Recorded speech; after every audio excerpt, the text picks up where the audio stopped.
Just 2 months ago, hundreds of thousands packed Speed City to see the rookie with dangerous beauty. And Danica Patrick delivered full throttle. The final laps around this asphalt ribbon belong to Dan Weldon, who looked the ghosts in the eye and now reigns as the mayor of Speed City. He's thirsty for more, and she's still driving towards her first win, all in high gear and headed for Motor City. Detroit, the Motor City, home to Lions, Tigers, and this week, 23 of the best drivers in the world. Detroit will also host Super Bowl 40 on February 5th right here on ABC. But today, it's the chase to become the king of the Motor City for 2005. Indycars, like rocket ships, consist of many precision pieces, assembled by skilled craftsmen, piloted by brave and daring souls. Today, the 2-mile Michigan International Speedway provides the challenge, a wide-open, high-speed place where anything can happen. The clock is ticking. The countdown has begun. Our pilots are ready. Are you? Speed City rockets to the Motor City next.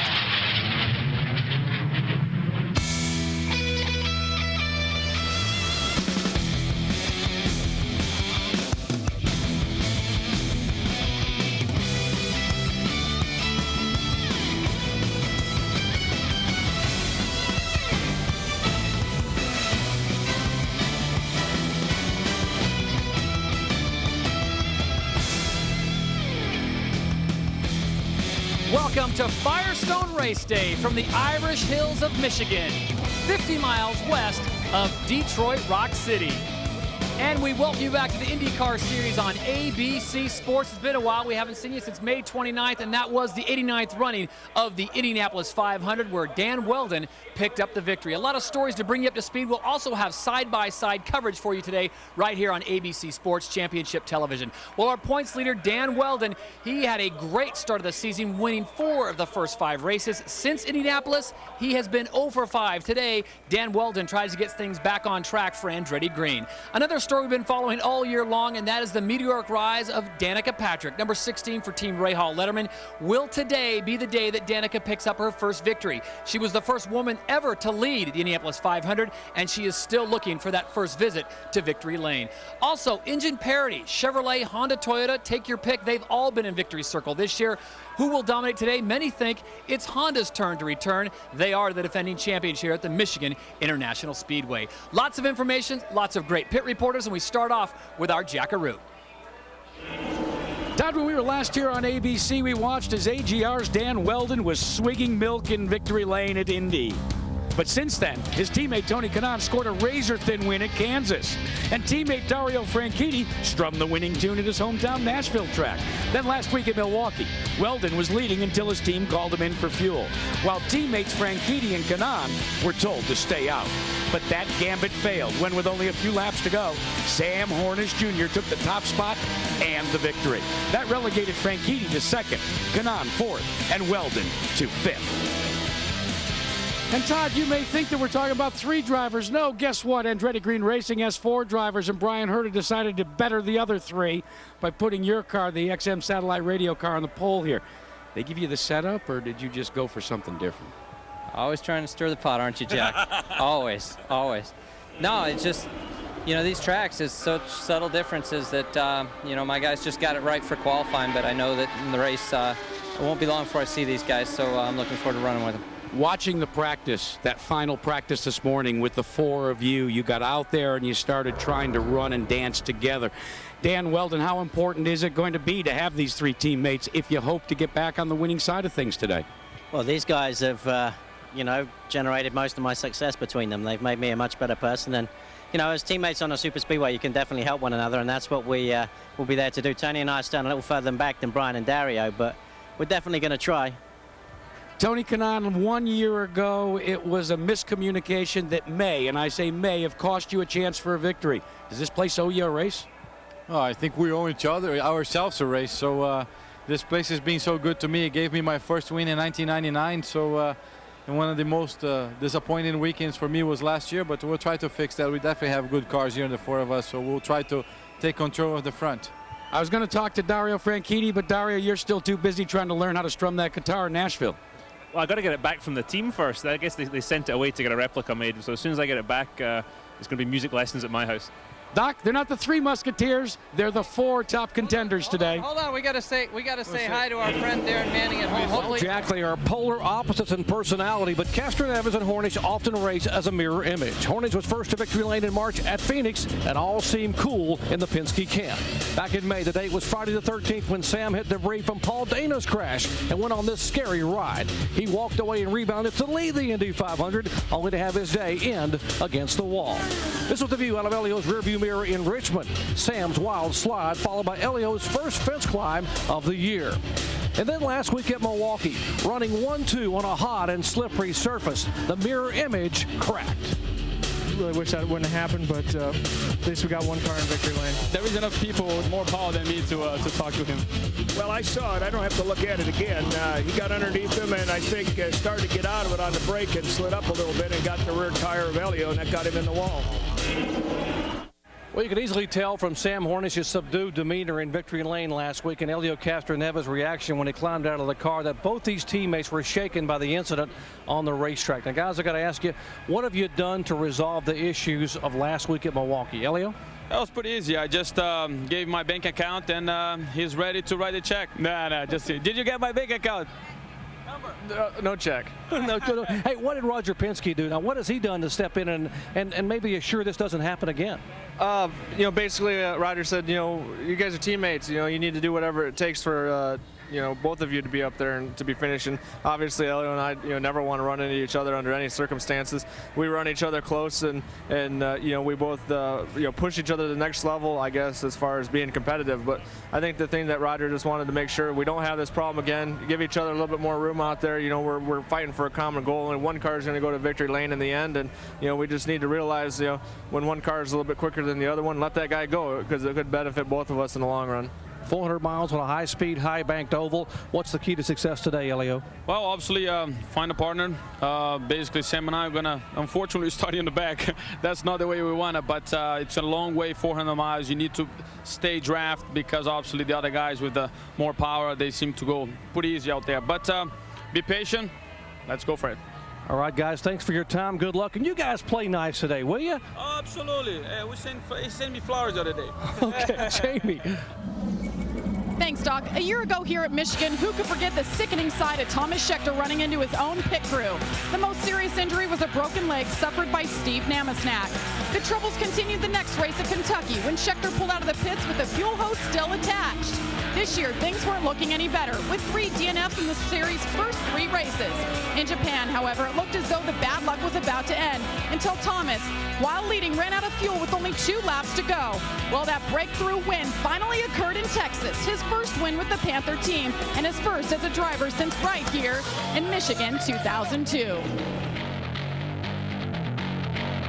And Thomas Scheckter has had 2 poles here in Michigan, of course, including that win. He's had great success here. Thomas, what is it about this track here at Michigan that has brought you such great results? I'm not sure. I think, part of it's I've come here with some great cars and, Chevrolet's last year, so we sure want to give them a good result here. And our car seems to work high and low, and we haven't got any drag on the cars, so it should be quick up front as well.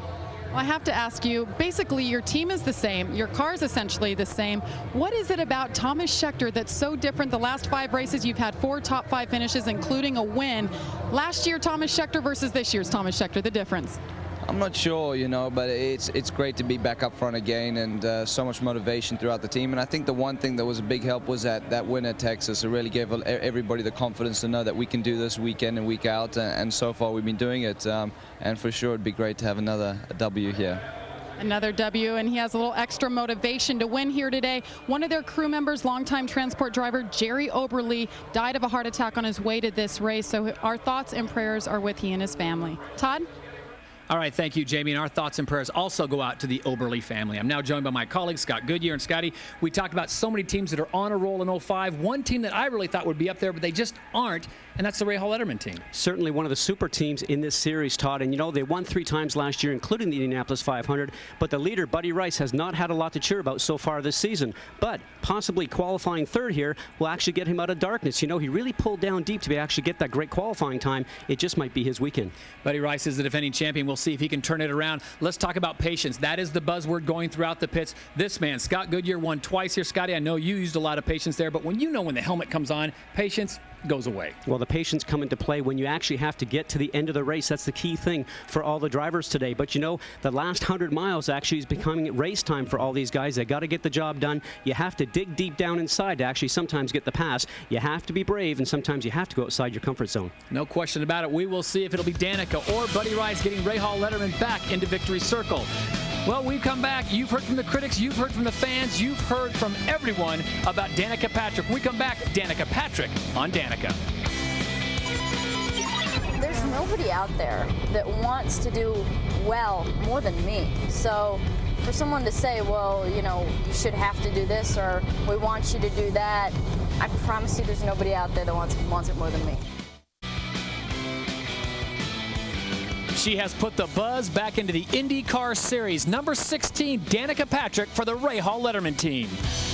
In 2005, she is one of the biggest breakout athletes of the year, Danica Patrick. But with all the pressures and demands of her time, Danica has stayed cool, stayed racy, and above all, remained grounded. She was even cool enough to take our Jackaroot for a spin last night around the Speedway.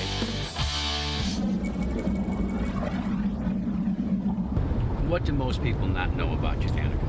I'm a very, you know, girly girl. When I'm at home, I like to dress up and I like to, you know, go out to fancy dinners and go shopping and I don't really talk about racing that much. I'm not a gearhead. I'm not the kind of person who, you know, watches, you know, everything on TV to do with racing. I'm not the kind of person that, you know, has pictures of me in the race car on the walls. They're bare. So then what did being voted best dressed at the ESPYs mean to you? Awesome.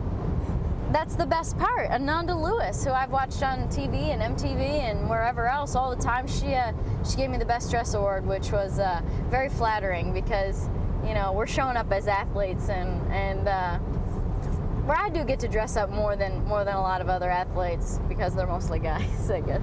Is it everything you thought it would be? Driving Indy cars or the whole life? The whole thing. I mean, you got the whole enchilada right now. Overall, it's probably more than I expected, you know? I mean, being inspirational to people is really powerful and very flattering. I think that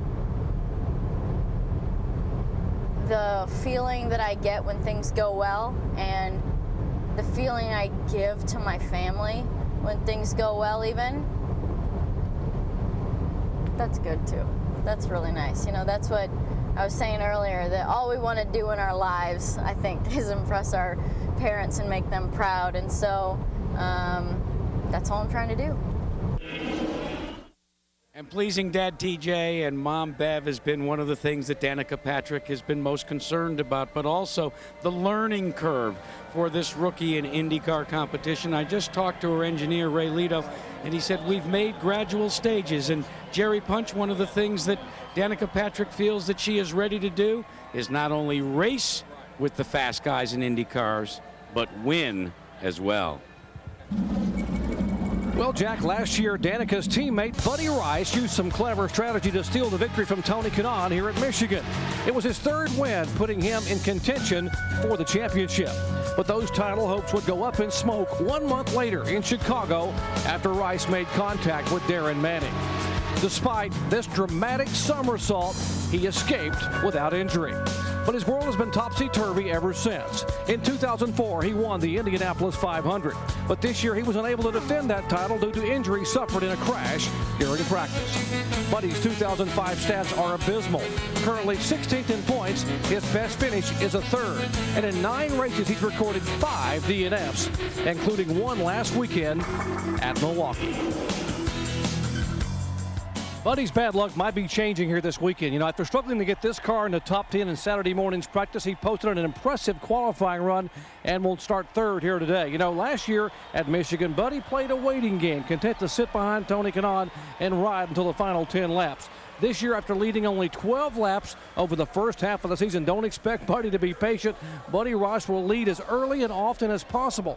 He knows the only surefire cure to the race driver blues is a trip to the top 10 podium or possibly even victory lane here today.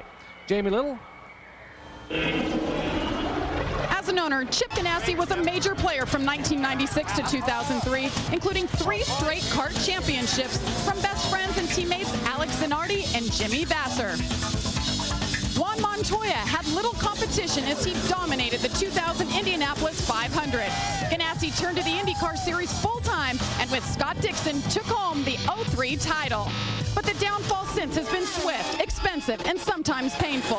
Winless Dixon has struggled. Rookie Ryan Briscoe sat out Milwaukee due to a practice crash, and popular Darren Manning lasted only 34 laps. On Tuesday, Darren was fired. And after last week's race in Milwaukee, Darren Manning set 13th in the points, better than both teammates. So you can imagine the speculation that surrounded the decision made by this man, Chip Ganassi, on Monday, firing Darren Manning. I have to ask you, Chip, why did you let Darren Manning go? Well, Jamie, it's it's a difficult situation. I mean, we've certainly had our ups and downs, as you can see there on television. And when we're down, people always look and say, "Gee, what's the reason you're down?" And there is no one reason. There's no one reason you're down. And when you're up, there's no one reason you're up either. And unfortunately for Darren, we've just had some performance challenges with him as of late, and we didn't want to take the chance of keeping him in the car, and he could be he just wasn't right, and I like Darren. I like him, and we wish him well, and you never know, we may bring him back for a road race or something. I mean, but he needs to get out and rest for a little bit out of the car, I think. Well, some of those downtimes included 20 repaired crash cars this year alone this season, but things are turning around. Scott Dixon starting on the second row in 4th position, the only Toyota in the top 12. Perhaps today will be the day. And Jacques Lazier is filling in the number 10 spot. Todd? All right, thank you very much, Jamie. As the stands are beginning to fill, it should be a great race here at Michigan. Well, tonight on ABC at 7, 6 Central, an hour of laughing at ourselves on America's funniest home videos, followed by Extreme Makeover Home Edition. Then at 9, 8 Central, All the Dirty Laundry comes out, along with The Desperate Housewives, followed by Grey's Anatomy. ABC is the place to be watching tonight, all night, starting at 7, 6 Central. And we thank you for watching Firestone Race Day from Michigan International Speedway. When we come back, it's the Firestone Indy 400 from Michigan. Thanks for joining us, folks. We'll see you right on the backside of this commercial for the green flag.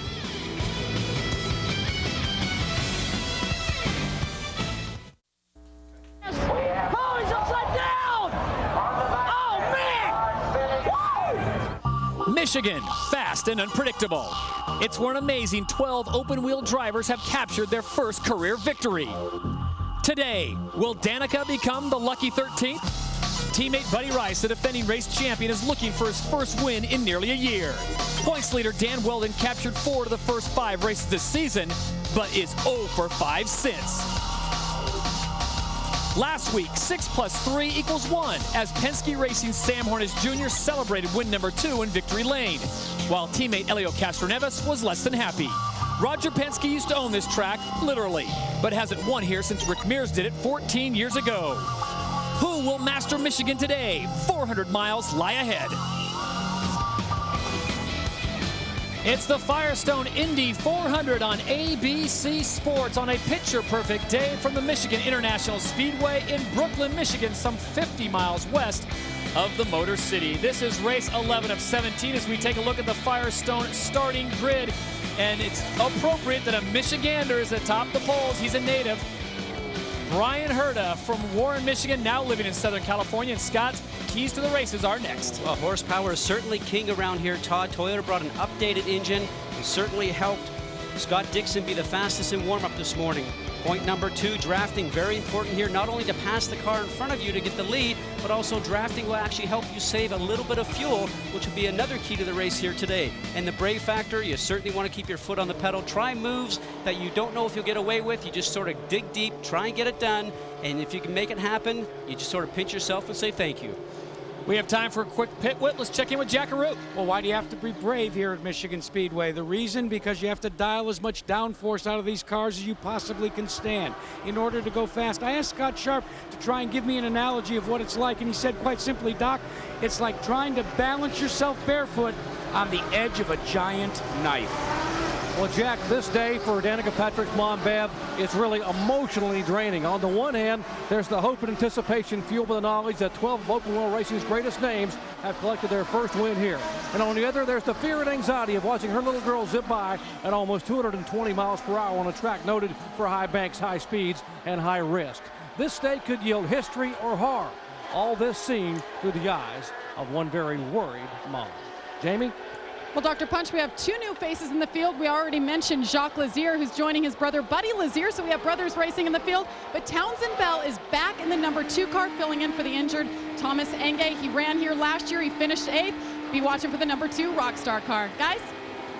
All right, thank you very much. We have got perfect racing conditions at a very challenging course. My colleague Scott Goodyear has won twice here. We will defer to him quite often as they bunch up the grid and get ready to come out of turn number 4. Well, Detroit has the big 3, but we've got the best 23. The Firestone Indy 400 is on. Green flag.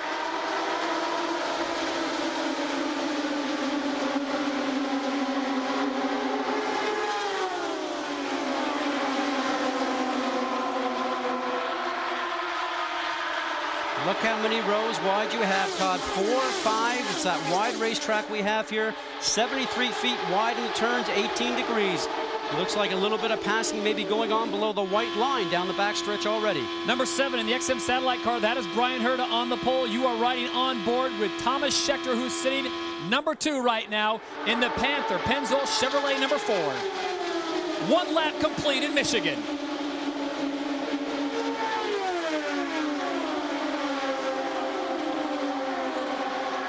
Scotty, they talked about the many lines here at Michigan, and you know it better than anyone else. You are right. They are going 4 wide here, and this is exactly what Brian Barnhart, the president and CEO of the IRL, did not want to see. You know, but as you mentioned earlier in the show, patience, well, you put your helmet on, patience goes away, common sense goes away. You just love this racetrack. It's a love-hate relationship. You love it because of the speed. You hate it because you know if you make a mistake, the consequences are high. 2 laps down, and Brian Herta continues to lead, but it looks like his teammate Tony Kanaan, the green and white 11, is coming underneath. He is the defending IndyCar Series champion, and he moves into 2nd place.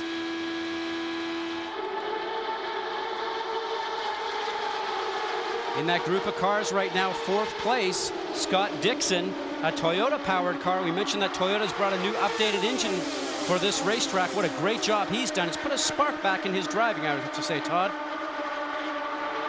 Well, when Tony Kanaan made that move into 2nd place, he started 14th. He moved up to 2nd. Now he's starting to slide back just a little bit. Kanaan finding that low line not to his liking. Now he has slid back, Scott, all the way to 5th. One of the keys we talked about, the drafting, that happens all the time here. You get a run off the car in front of you. The wings that these cars have right now put off a good little tail rooster, as I like to call it. You get a good draft, and you're actually able to take advantage of the draft that's in front of you and sort of slipshod past the driver that's in front. It's a big, fun day for all the drivers today, Todd. Well, Danica Patrick, where is she? She started up towards the front of the pack. Danica Patrick actually starting in 8th position. She is currently running back in 18th. So Danica dropping back now to 18th on the computer. What do you explain for that? Let's listen to that. Fighting her race car. Look at her steering wheel right now. Getting difficult times going through the turn. She was off the gas, went down a gear as she actually went through the turn. I would have to say she's not very happy with the race car, and she's actually got a big space right now from the cars in front. Tells you that she's not very happy with the race car, probably running in that turbulent air from those cars up ahead. Her teammate Buddy Rice, who started 3rd. Buddy Rice now has slid back as well. Rice sitting in the 14th position.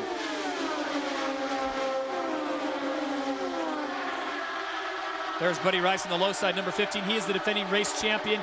He won the Indianapolis 500 back in 2004, and right now he sits behind the red and white number 3 car of Elio Castroneves. Scott, he is the picture of a man in need of a win and won badly.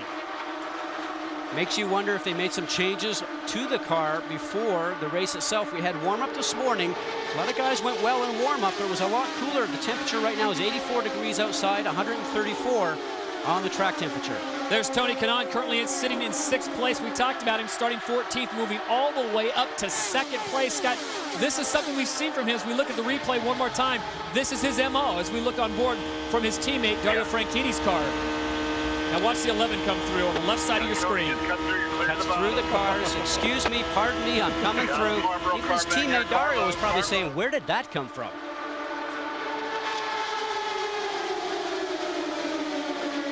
Townsend Bell, number 2, who is filling in for the injured Thomas Enge in the Rockstar, currently running in 3rd place. Now Townsend Bell, another guy that has been on the move. Townsend Bell started all the way back in 10th place, Scott. He is running in 3rd, and this is a guy who has not been racing since last year at our 2nd visit to Texas in October.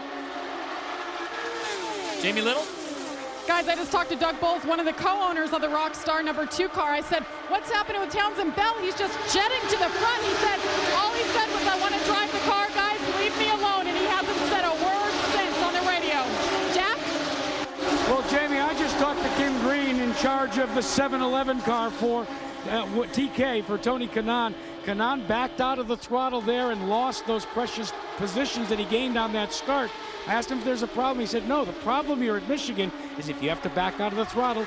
As you know, Doc Punch, it takes you a couple of laps to build that giant flywheel back up. And that's what Tony Kanaan's had to do to get back up to speed. Doc? Exactly, Jack. And this morning, Buddy Rice only got to run 8 laps in the final warm-up because he developed a water leak in the back of the car.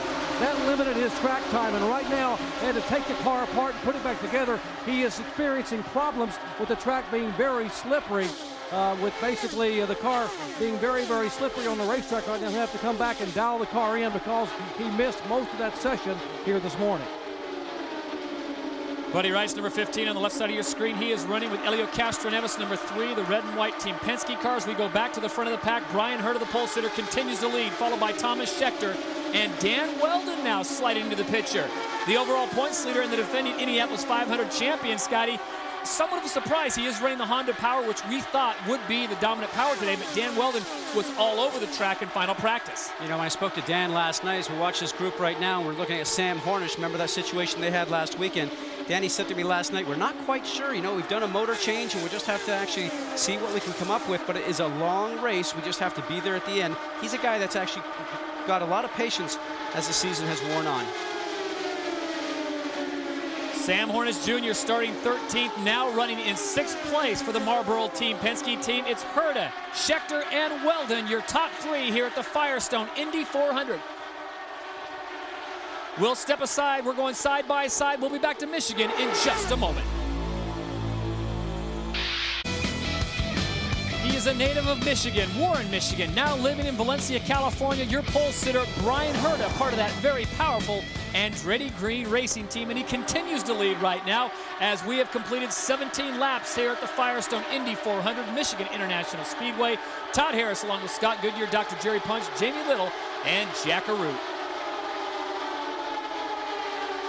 Well, coming into this race, Scott, Dan Weldon was the leader, but I'll tell you what, precarious atop the board. He has got Sam Hornish Jr. and Dario Franchitti tied for 2nd, Tony Kanaan, a teammate, in 3rd, and then Elio Castroneves, and the point lead continues to go down, and Dan either needs to finish in the podium or get the win here. Everybody in the pit lane right now is very cognizant that we have next weekend off, and then there's 3 races in a row, and you do not want to have any DNFs. Do not finish because you don't get the points. Remember, there's so much competition all the way through this field right now. Every driver I speak to is aware that they actually have to finish the event. If they can't win, they say, if I have a 3rd place car, I have to get points. I have to finish 3rd. Well, this is the 6th race that Brian Hurta has led this year, and the 2nd time he's led a race at Michigan. So the native of the state feels awfully nicely at home here at the Firestone Indy 400.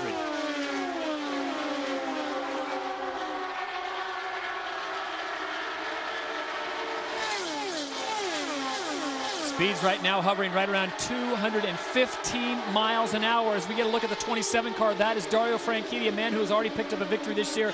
That coming in Nashville as we ride on board. And Dario has scored the most points since Indy, 186 to 163 for Hornish and Schechter. As we get our Firestone telemetry with Dario Franchitti. There you see 214, 215 miles an hour. And Scotty, 99% on the throttle. That's fast, but I'm surprised these guys aren't flat out. Well, that is probably just a throttle sensor you see. You see it click up to 100% every once in a while. Now, watch this visor cam. I love this. Tells you what the driver's seeing right now out of turn 2, that long straightaway down to turn 3, and then up into that 18-degree banking, not lifting off the throttle at all. Scott, in the last practice session before this race, the 4-car juggernaut that is Andretti Green Racing had their cars darting and diving about, despite the fact that they were very, very fast.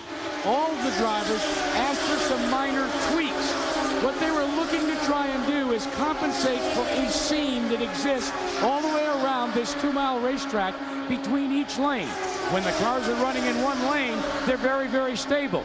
But all 4 drivers reported that if they tried to go to the outside or the inside, running 1st through 7th, the AGR car said, well, that's when it becomes a handful. Let's go to Jerry Punch. Well, Jack, the game plan for Team Marlboro Penske was simply this. They were going to try to trim the cars out and maintain the straightaway speed, but the problem in that final practice section was the cars were not that stable in the corner in traffic, so what they've done, they've had to reach somewhat of a balance. And what Sam Hornish likes is the fact his car is drafting so very well right now. It will trim it out as the race progresses to give him more straightaway speed, but right now for him, the draft is the key to keeping up. Guys? Thank you, Doc. Back on board with Dario Franchitti, where we started moments ago, as we go side by side right there with his teammate, Tony Kanaan, who has been all over the track. We've seen him as high as 3rd, and now Kanaan is starting to slide back. He's now sitting comfortably in 5th place behind teammate Dario Franchitti. Todd, I would have to say that Kanaan right now is not very happy with his race car. When you saw Hornish go around the high side, just that turbulent air off of Sam's car, a little wiggle off the back end of Tony Kanaan's car. He's probably just sort of hanging on to it. Certainly some changes will happen for that car in the first pit stop. That is the picture of trust as they go right next to each other at 216 miles an hour.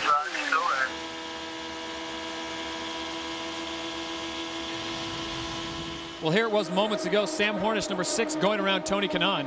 Watch the back end of Tony's car. He got off the gas there, just a little bit of a wobble. We call that a minor moment at maybe 215 miles an hour, Todd. Maybe the heartbeat goes up maybe 10 beats per minute. A minor moment. There's no such thing at this speed, is there? You never had any, did you? Oh, plenty of them. That's why you're not driving anymore? That's why I'm actually smart and standing up here. 25 laps complete of 200 here at the Firestone Indy 400. Your leader continues to be the man who captured the pole yesterday, Brian Herta, followed by Thomas Schechter and Townsend Bell, who now has some company on the inside with the 26 car going low. That's Dan Weldon. Nice run by Dan, getting that draft we talk about going down the front straight. It's not actually a straight here, Todd, on the front section. It's actually shaped like a D. That straightaway you just saw a moment ago, that's the run from turns 2, 2, 3, the only section that actually really is straight along this racetrack.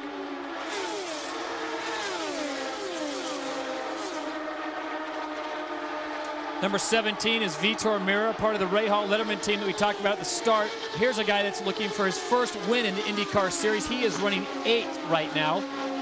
His teammate Buddy Rice is running 9th right behind him.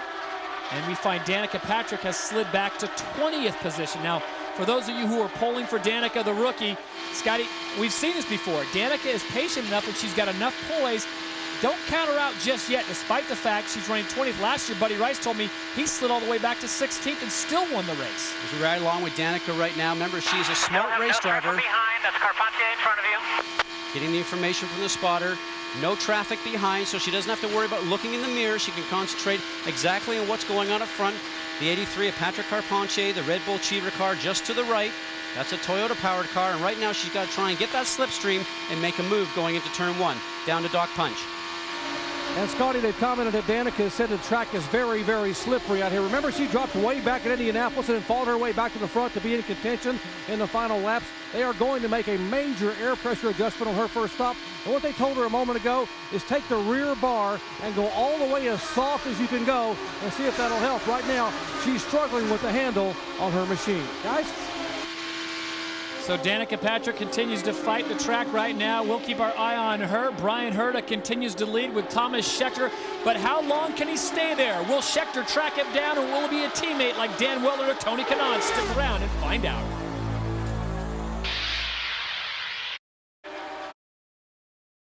Clean off the cleats and pump up the pigskin. August 8th, Monday night, football is back. Join Al Michaels and John Madden in Canton, Ohio for the Hall of Fame game.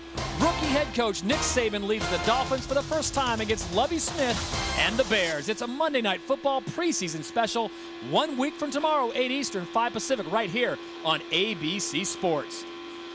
Brian Herta continues to lead. He has led the entire race. Thomas Schechter's in second. Townsend Bell is currently running in third. Then Dan Weldon and Sam Hornish Jr., the man who won last week in Milwaukee. Let's talk about Townsend Bell. Here's a guy who has not run, Scott, since last year in October at Dallas, a track not too similar to this one, but here he is running very high up. Townsend Bell currently running in 4th place. Sitting back in the team that he drove with last year. Actually, here goes. I bet he wants to pit. Found himself pitting on the high side, trying to get into pit lane. Let's go down to Jamie Little. Hey guys, all race so far they've been telling Townsend Bell to conserve fuel, so now he is the first one coming in. You know, he just got the call last week to come drive for this team, packed up his 1.5-year-old and his pregnant wife. Right now they're putting on 4 tires, full fuel. They're making a wing adjustment in the front, guys, and he's out. Dr. Bunch?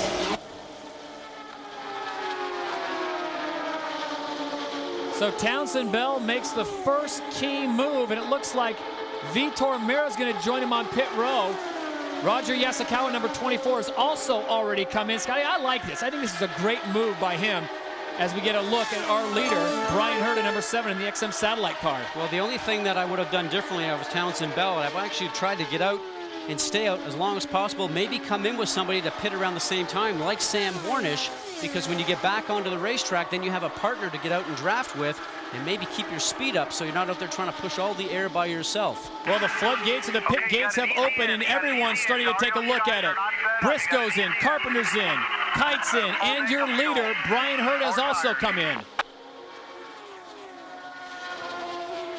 This is right on schedule, guys, for Brian Herta, your leader. He dipped below the white line to signal to the rest of the crew that they were going to pick a pit stop. No changes on Brian Herta's car. Just 4 new Firestone Firehawks. And Thomas Scheckter will pit in 2 laps. So this gives Scheckter an opportunity. Out in the way in 10.4 seconds. And now Scheckter wants to get some service on pit road. Maybe because Townsend Bell was low on fuel. See the 2 Andretti green cars coming in the top of your screen there. Dario Franchitti carrying a bit too much speed. Almost got to the back of Tony Kanaan. Doc Punch. And the Pennzoil Panther crew will go to work on Thomas Schechter's machine. Scheckter got his very first win here as a rookie in 2002. Getting 4 tires. He called for no significant adjustments. Have to turn down on the front wing, and Scheckter is down and away. Great pit stop for the Panther team. 10.3 seconds. Tony Kanaan gets out before Dario Franchitti. Danica Patrick is also in.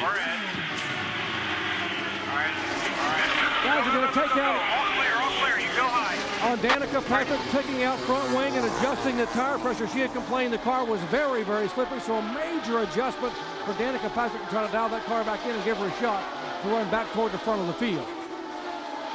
Now the Red Bull Cheever racing cars both come in at the same time. Number 83 is Patrick Carpentier. His teammate, number 51, Alex Barron. Hit your mark. And Thomas Scheckter has been given a black flag for pit speed violation, so he's got to do a drive-through. And so, Scotty, any advantage they had, they have just thrown out the window. Well, the key thing here is that it's just a drive-through. You don't have to stop in your pit box and then be released. So he has to thank Brian Barnhart for only giving him a drive-through. The key thing for him now is not to lose a lap and go down a lap. Here comes Brian Herta right now, coming out of turn 4. He'll have to make sure that he can get up to speed coming off the apron on turn 2. I think he's going to end up going down a lap here if he can't get up to speed very quickly. Thomas Scheckter getting set to go into turn number 4, and here comes Brian Herta at full speed. Now this is a major player that has a chance of winning a race. So for Brian Herta right now,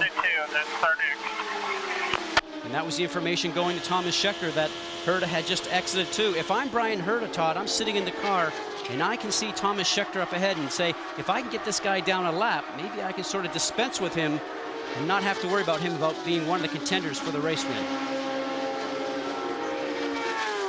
42 laps complete. Everyone has pitted at least once, and Brian Herta, the pole sitter, continues to lead. Will he stay there? Will Tony Kanaan move up, or Sam Hornish Jr.? Stick around and find out. Welcome back to ABC's live coverage of the Firestone Indy 400 from Brooklyn, Michigan in the Michigan International Speedway. Brian Herta continues to lead, followed by teammate Tony Kanaan. Sam Hornish in the Toyota sits in third place, and then it's Dan Weldon and Townsend Bell. As we take a look at the Toyota lap leaders, Brian Herta, 43 laps led, Scotty, out of the 46 run. Very impressive. You know, when he went out for qualifying, I didn't know if he'd actually have enough speed, and looked up and went, wow, where did that come from? But obviously very confident with this race car. Just enough aero on the car to keep him out in front of everybody else and still be able to run through traffic. So, and no changes on the last pit stop tells you he's very happy with the race car. The native of Warren, Michigan, now living in Valencia, California, number 7 on the XM satellite-powered Honda, part of the Andretti Green team. Does not get his fair share, I guess, of headlines, but this guy is the technical master of that team. And Michael Andretti brought him on a couple of years ago. Really didn't have an opening, but actually made one simply because he knew that the experience that Brian Herta had would assist all the other guys on the team. Jackaroo? Well, fellas, they just told Brian Herta, go out and maintain that lead. Continue to dominate. The car has been perfect. Now, other teams have added or taken wing out. We talked during the pit stops about adding a half turn. All the race cars in the IndyCar series have a little knob, whether it's 2 or a single one like here. And it translates down to changing the front wing angle. What you can do is change the leading edge. Now, the best way to understand it is next time you're driving in a passenger car, put your hand out the window and change the angle. If you angle it up high, your hand wants to go down. If you change the angle low, it wants to go up. So what we've seen so far, Jamie Little, in adjustments with the front wing, drivers are looking for front grip. That's right, and it was a tough break for Thomas Scheckter, who started on the front row, got a pit speed violation. Doug Bowles, what did the league tell you? Well, it looks like he had a pit speed violation, but we've had a pretty good year. Chevrolet's getting better, and I think with John Barnes talking to him on the radio, he'll stay calm and he'll get his way back up there to the front pack. Going just a little too quick, a little too excited coming in for a pit. Guys, look at this. Townsend Bell's crew is constantly a work in progress. Every pit stop, they are videotaping themselves. You can see it right here. Last pit stop, the guys go out, the whole crew watches. So next stop, they can be quicker, more efficient, and get the job done faster. Todd? All right, thank you, Jamie. And speaking of Townsend Bell, he has had the fastest race lap, 2:19.4. That coming on lap number 3. So Townsend Bell, the young man out of San Luis Obispo, California, Scotty, he has not missed a beat. Coming up to a group of cars right now that who can get a great opportunity to make a move here. Those 2 cars in front of him running together, Danny Weldon and Sam Hornish, are going to go side by side, maybe give him an opportunity to look to go around the high side.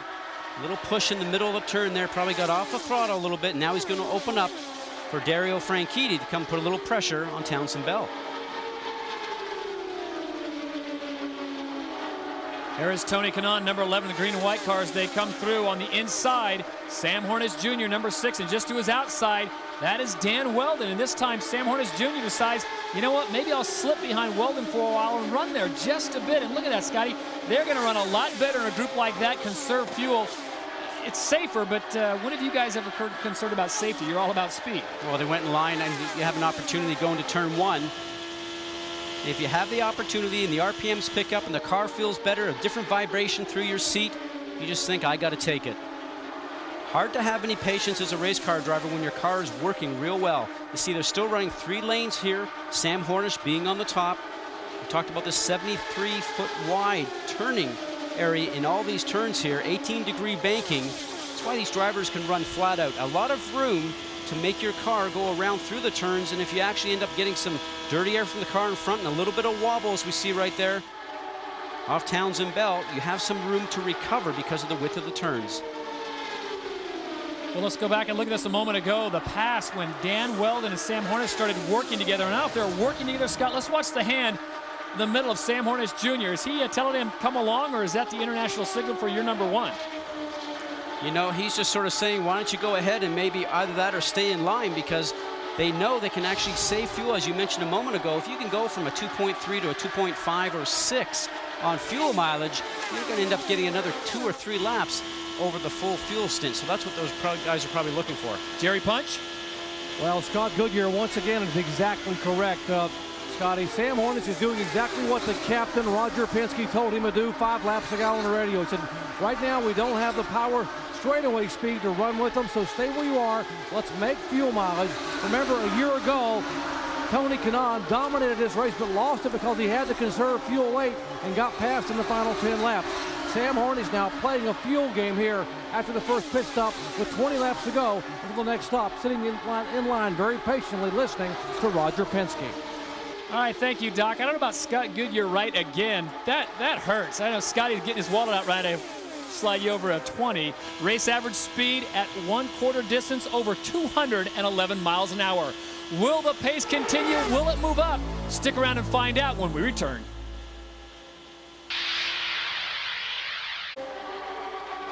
Brian Herta continues to lead the Firestone Indy 400. We're back with more after this from our ABC stations. Welcome back to Brooklyn, Michigan for the Firestone Indy 400. Todd Harris along with Scott Goodyear, Dr. Jerry Punch, Jamie Little, and Jack Arute reporting from the pits. Brian Herta continues to lead as we go on board with his teammate Dario Franchitti, who currently sits in 4th place. Just ahead of him, a teammate Dan Weldon and then Tony Kanaan. And life's good when you're Andretti Green, and there you see some of the movers. Number 2 is Townsend Bell, a man we haven't seen since last year, October at Texas. He's also running alongside Sam Hornish Jr. Number 6 is running in the 6th place position. Now Sam Hornish started in 13th and has actually moved his Toyota all the way up there with some masterful driving, running in traffic. And we just heard throughout the break where Roger Penske says, go to 2 if you have to. You're clear. Your choice. And being 2 on the fuel trim because Sam's probably complaining, I don't have enough horsepower to keep up with these Honda ponies that are just up in front. The Hondas right now maintain the top 4 positions. It's Townsend Bell Chevrolet in 5th. That breaks up the Honda rush to the front, giving us a taste of parity. And then Sam Hornish Jr.'s Toyota currently running in 6th. And that's not a good sign for Ray Hall Letterman as Danica Patrick has now gone 1 lap down. We will see if she can get herself back in. You know, Scott, in Indianapolis, she went down. 1 car back. So now she knows Herta's on her tail. She knows that Herta is the leader. She's down a gear in the middle of the turn. That's that little blip you heard of the throttle. Herta's running the high line. She's going to keep her foot on the gas, and she's right now is praying for a caution period, a yellow period, and that way she'll be able to go all the way around and be on the tail end of the lead lap. As I was a bit premature, Danica Patrick is just ahead of your leader, so she's technically not down a lap, and this is some action right on board with Jacques Lazier, and look at this. Look how close he's getting to Alex Baird, number 51. Jamie? Well, Chip Ganassi's a busy man today. 3 cars he's keeping an eye on. Jacques Lazier getting racy, as you saw, making a pass there. And Chip, I know you have your hands full with 3 different drivers. Jacques Lazier sitting in for the first time today. You guys are losing some positions with Scott Dixon, but overall, how's your performance? Well, I don't know. I thought Dixon was a little better than this. He said his car is okay. I was just over there talking to Mike Hull, and you know, Jacques just getting his feet on the ground. And I guess Ryan whitewalled the right side there off of 2 early in the race. I think that spooked him for a little bit. He's getting back into it now. Ryan Briscoe, we just heard Danica Patrick did go a lap down, and Scott Goodyear, I know you could touch on it, but Ryan Briscoe, huge hit in the wall last weekend. I wonder how that's affecting him right now. Well, it could be affecting. Remember, it's only a week off. When anytime you hit the wall, you certainly sort of see some stars once in a while. But Danica Patrick, as we ride along with her, was trying to get her lap back or get back on the lead lap with Brian Herta running around the top side of her. But you saw her fight the wheel a little bit. And right now, Brian Herta is just checking out. He's got a 6 to 7 second lead ahead of second place. So right along now with Jacques Lazier, one of the Target Chip Ganassi cars that Jamie Little was just interviewing Chip Ganassi with. The number 10 car took over for Darren Manning. When I spoke to Brian Briscoe a little bit, he said that, you know, a little bit of a surprise around the race shop, but Darren took it well, and Ryan was out playing golf with Darren last Wednesday. So now there's a report that Darren Manning is over in San Jose this weekend, sort of watching the Champ Car race. So we'll have to see where he ends up here in the next few weeks. Great driver, great personality. We have another pit stop. This is number 17, Vitor Meira, third member of the Ray Hall Letterman team, and we'll have to find out from our pit crew whether or not this was scheduled or he's having a problem. But Scotty, he's going out of sequence. Nothing to risk, nothing to lose there. Well, possibly not pleased with his race car. Came in, put some tires on, maybe some air pressure changes, and hopefully that will make the car a little bit more competitive for him. Got to go out and find a drafting partner now and get back up to speed as quickly as possible. If you remember last year, his teammate Buddy Rice used pit strategy last year to get the victory. Buddy Rice, the defending champion here. Speaking of Danica Patrick, 16th was the lowest she showed at Indy, and that was on lap 101, so she's put herself down one lap. She's going to need some help here, but that is something we said all along that Danica was need. I know a lot of people said, jump on the Danica bandwagon. This is the place where she'll get the first victory. You didn't agree with that, did you? Outside right rear, you're clear. Doc? Well, Vitor Meira coming in about 6 laps early, and your guys are right again because the car just going away significantly. They made 2 clicks of front wing change, and Meira said, we're useless staying out here and losing time. As we were having problems getting the car around the racetrack, they came in and made an adjustment. It will be making pit stops. His teammate, by the way, Danica Patrick, coming in about 4 or 5 laps. Meanwhile, Buddy Rice continues to run in 7th place, the defending champion. Brian Hurt is your leader, followed by Tony Kanaan, Dan Weldon, Dario Franchitti, and Townsend Bell, the top 5. And for Brian Hurt, the pole sitter, he has pretty much dominated this race, riding on board with Scott Sharp right now. And there's Elio Castroneves on the left-hand side, the 3 car from the team, Tim Penske. Scott, who now lives in Jupiter, Florida, actually did not go home this past week, had a lot of obligations for both Delphi and Futaba. Still there. Still there. Still there. Still there. Just on your corner. He's coming back. You're clear behind him.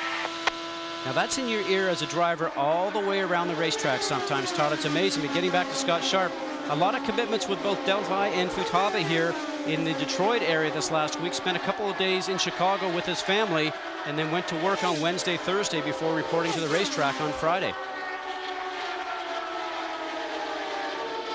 As we come up on 75 laps, Scotty, 74 is where we're at right now. What have you seen thus far in the race that leads you to believe that maybe Brian Hurta can hold on and win this thing, or is there someone else that jumps out in your mind? Most important thing for me right now as I'm watching is that Brian can get through traffic. He's being patient when he comes up to cars that he's lapping. And probably the biggest thing overall would have to be no changes to the race car during the first pit stop. Tells you that he's very happy with the car that he's got underneath him right now, and he's able just to drive away and run flat out in traffic. Now going on 7.2, 7.3 second lead over second place his teammate Tony Kanaan. Brian Hurta's last victory coming back in 2003. That took place at Kansas City. So here's a man in a 2-year drought looking to get on top. Andretti Green has certainly had their share of wins. And who can forget in St. Petersburg when Andretti Green swept the top 4 positions. And Brian had the pole in St. Petersburg. A very impressive run. Also a pole on the short track at Phoenix earlier this year. Just off completely. 10-4. See, now this is telling you a story. With Vitor coming back in, not happy with the car at all. The leader's coming in as well. Brian Hurta trying to get it down to 60 miles an hour. Does not want the black flag as we check into Jack Arute. And Scott Goodyear, Todd Harris, the thing that drivers, fellow drivers don't want to hear. Brian Hurta has just radioed into his crew. No changes. They're simply going to take on 4 new tires, a full load of methanol, and they will be back on their way. They may have no intention of making any changes. They are this happy with this car, as you said, Scott.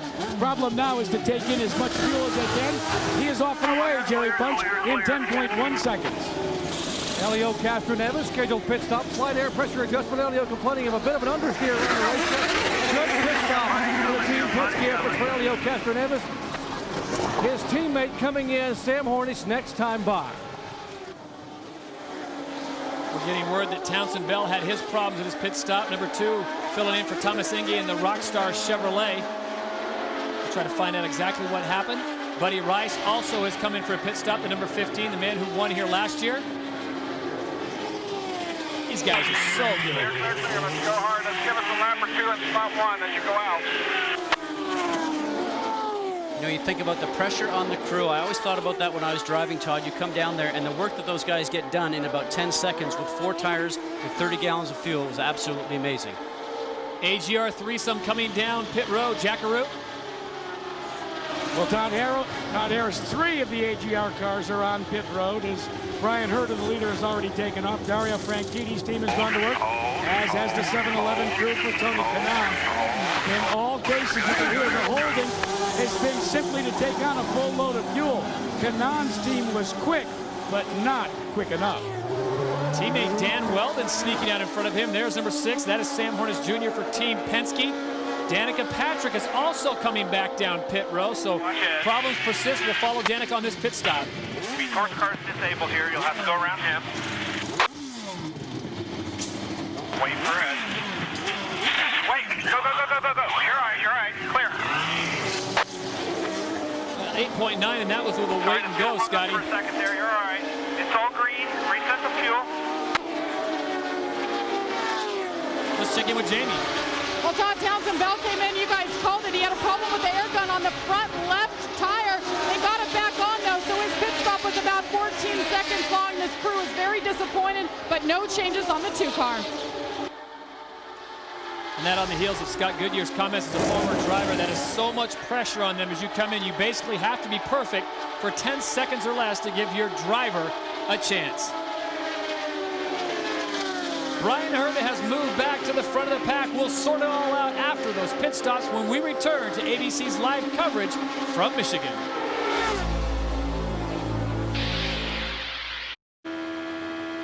Thursday night at 9 Eastern, X Games 11 kicks off on ESPN. Then live coverage moves to ABC Sports for the surfing, motocross, and bike stunt competitions.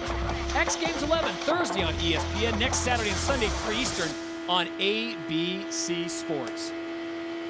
85 laps completed at the Firestone Indy 400. Brian Herta continues to lead with Dan Weldon behind him, then Tony Kanaan and Sam Hornish Jr. breaking up the Andretti Green dominance as we take a look at our Toyota lap leaders, and the graphic pretty much says it all, Scotty.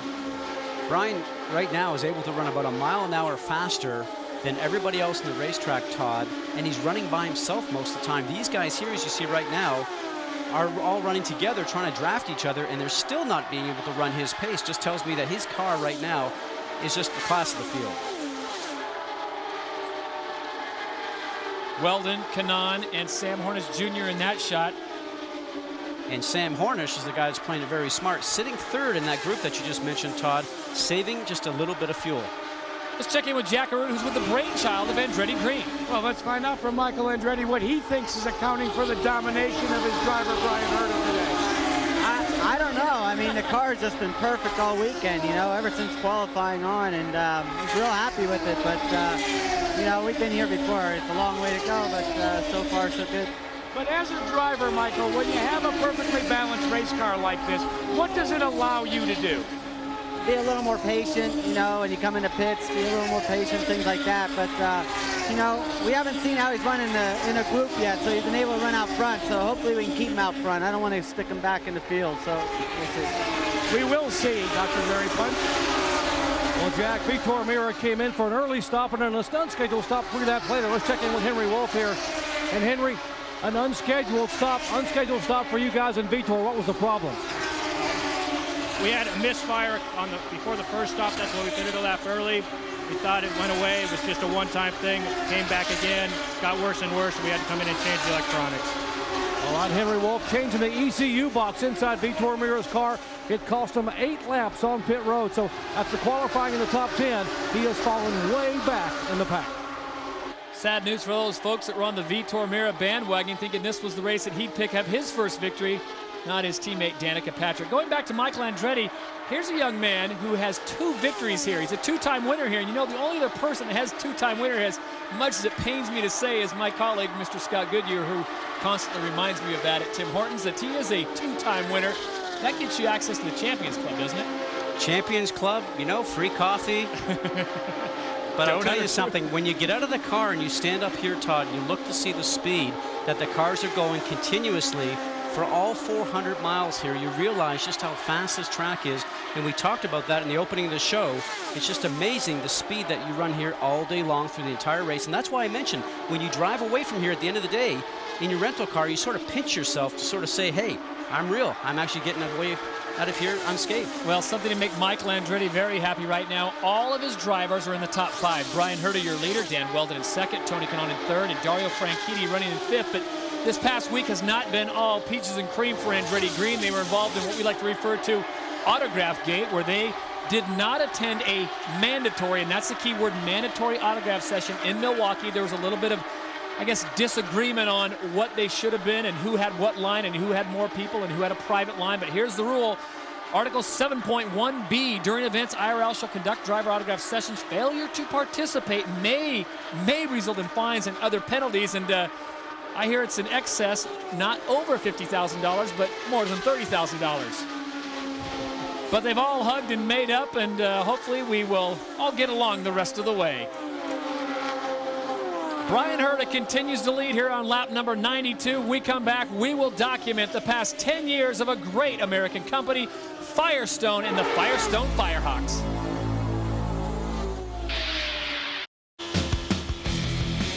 Folks, coming up on Sunday, August 14th on ABC Sports at 3:30 p.m. Eastern Time, it's the Amber Alert Portal Indy 300 from Sparta, Kentucky. It's race number 12, last year's winner, Adrian Fernandez over Buddy Rice. That's 2 Sundays from now. We'll be heading to Sparta, Kentucky. It should be very interesting as we make the final dash towards the championship round in California as we take a look at our Firestone Indy 400 current standings. Brian Herta continues to lead as we come up on the halfway point, and Dan Weldon sits in 2nd with Tony Kanaan in 3rd, and this is just absolute domination by the 7 car. I know I've said it a few times, but now going on 9.5 seconds ahead of 2nd place Danny Weldon, and that's exactly what a driver loves to have as we see Brian Herta right there going across the stripe. And look, all the way back coming out of turn 4 is that group led by Danny Weldon, followed by Tony Kanaan, both teammates, and then Sam Hornish in his Toyota. Those guys are flat out, and it's very disappointing to be doing that and watching the guy in front just sort of drive away, Todd. As teammates, Scotty, you surprised that they are not getting into draft formation? I mean, the physics tell you that if you get in 3 or 4 in a row and draft, you will track down, hopefully, Brian Herta, but it's just not happening.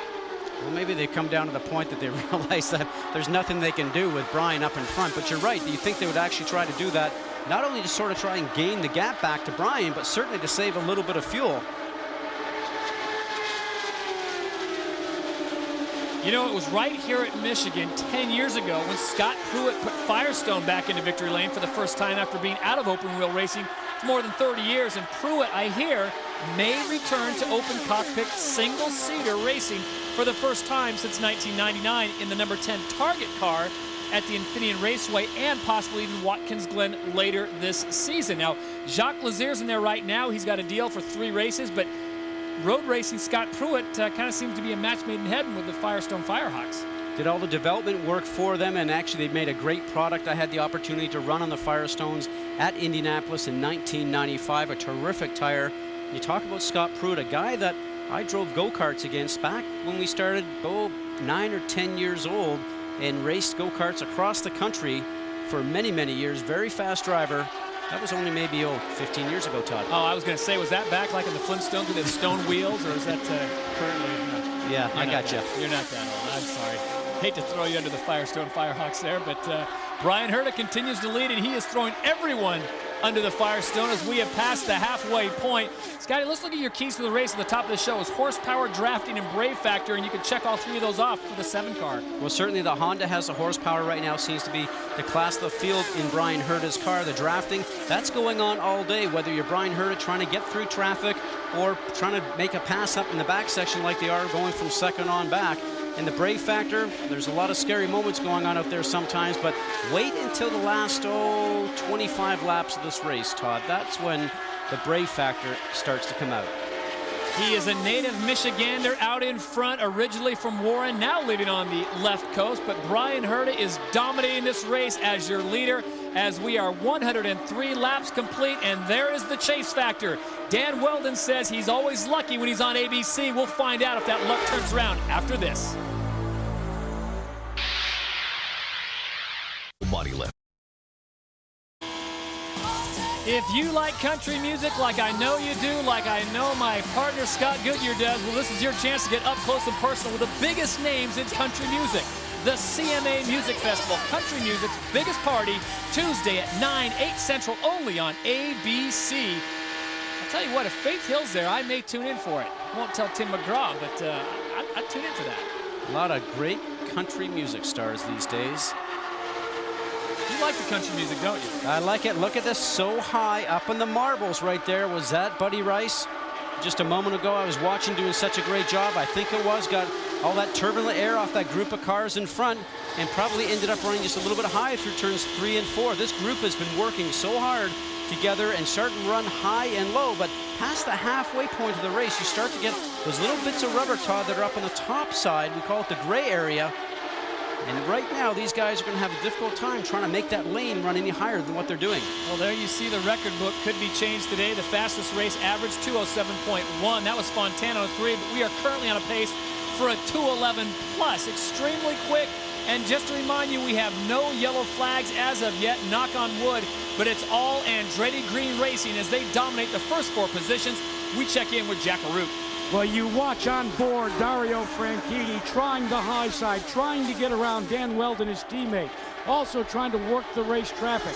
Franchitti made a request of Dan Weldon's crew just moments ago and asked if if Weldon would let him go by. He says, no way, we're racing. As Townsend Bell's in and out, Jamie Little. It was a good stop that time for the 2-car, Jack. It was fuel and tires. They used to back up arrows. All went well for Townsend Bell. So Townsend Bell back on in this pack, Scott. I cannot believe this. This is 4 wide. And Vitor Mira, the disappointment he has right now, knowing that he has the car and the pace to keep up with his group that are running second back through about 7th. But he also knows that he's now down probably about 9 laps because of the difficulties he had inside. And there was a report that they changed the ECU, the electronic control unit, which drives all the electronics for that car. But there's the disappointment. He's got the speed, finished 5th here last year. And really a breakout for Ray Hall Letterman because they're starting to run very strong here this weekend. But he's so far down. Scott, of course, speaking of number 17, that is the bright yellow and blue car of Vitor Mira. Buddy Rice's teammate has been running strong. He currently sits in 6th place. So Buddy Rice running that pack. And this is your leader, Brian Herta, coming down pit row. Control off. You got an easy in here. You got an easy in. Jack Arute. The reason they want him to take the traction control off, fellas, is because they are hot tires. Control off if you want. The leader's out on the racetrack. Your current leader pulls onto his pit road. The only problem that Brian Herta had in that run was the car was just a little unstable in heavy race traffic. But they elect not to make any changes. Oh, by the way, he's had a slight radio problem as well. 11.3 seconds. The service is done on Brian Herta, Dr. Jerry Punch. And a half a turn of front wing going in on Helio Castroneves, a 10th place car coming in. He will not be able to make it on just one more stop as the leaders come roaring down the front straightaway. These cars are exiting pit road at a very slow 60 miles per hour. Scott Sharp coming into pit row as well. Number 8 actually exiting pit row. He has completed his service. And now he's coming down. So I'm a little confused there on my part. My apologies, Scott. Let's see what he does. Fuel going in right now with the fuel nozzle right there. No changes to the car. Nothing happening in the front. Maybe some tire pressure changes. A little wild on the exit right there. This is number 27. Dario Franchitti. He was running in 2nd place for a while there. He's decided now's a good time to take a pit stop. Jack? And look for no changes on Dario Franchitti's car. He was trying to battle with his teammate, Dan Weldon, to use the outside. You see the fuel is going on. Now, all these cars have an electronic fuel sensor these days that tell you if you've made the proper connection. Once the connection is on, it's green lights all the way. Now the tractor control is on as Thomas Schechter comes in for service. The Panther team with Chevrolet Power, they go to work as well. All of this is choreographed. They practice it hour after hour. You see the left front tire, the right front tire guy giving him the 9.9 second stop, giving Thomas Schechter the go-ahead to re-enter the war.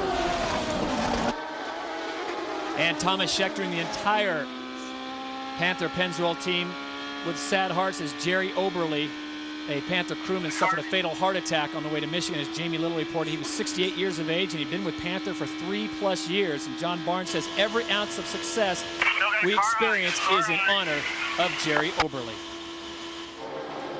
Number 26, Dan Weldon, has decided now is the time to pit. Right behind him is number 51, Alex Barron. So things getting very frenetic, and once again we go back down to Jack. Guys, Dan Weldon has been battling a slightly loose condition. That's the only difference between he and your leader, Brian Herta. But it has been costly, especially in race traffic. They take on the full complement of ethanol fuel, light up the tires. He's off and away. Doc? 60 miles an hour as you watch Tony Kanaan. He is coming by us, but meanwhile, Sam Hornish will come in for his stop. He should be able to make it now, talking about Hornish, on one more pit stop as you watch Tony Kanaan now come down pit road. Here is Sam Hornish. No changes. Sam has been playing the fuel mileage game. Roger Penske holds his left hand in the air. Roger says, I will tell you when to go. Roger waiting for the signal.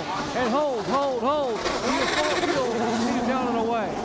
And Jerry, now it's going to be a drag race between those two Brazilians as they go out. It's Tony Kanaan on the inside, on the high side of the racetrack. It's the Marlboro Team Penske car. Looked to me like Kanaan was back up through the gearbox the quickest.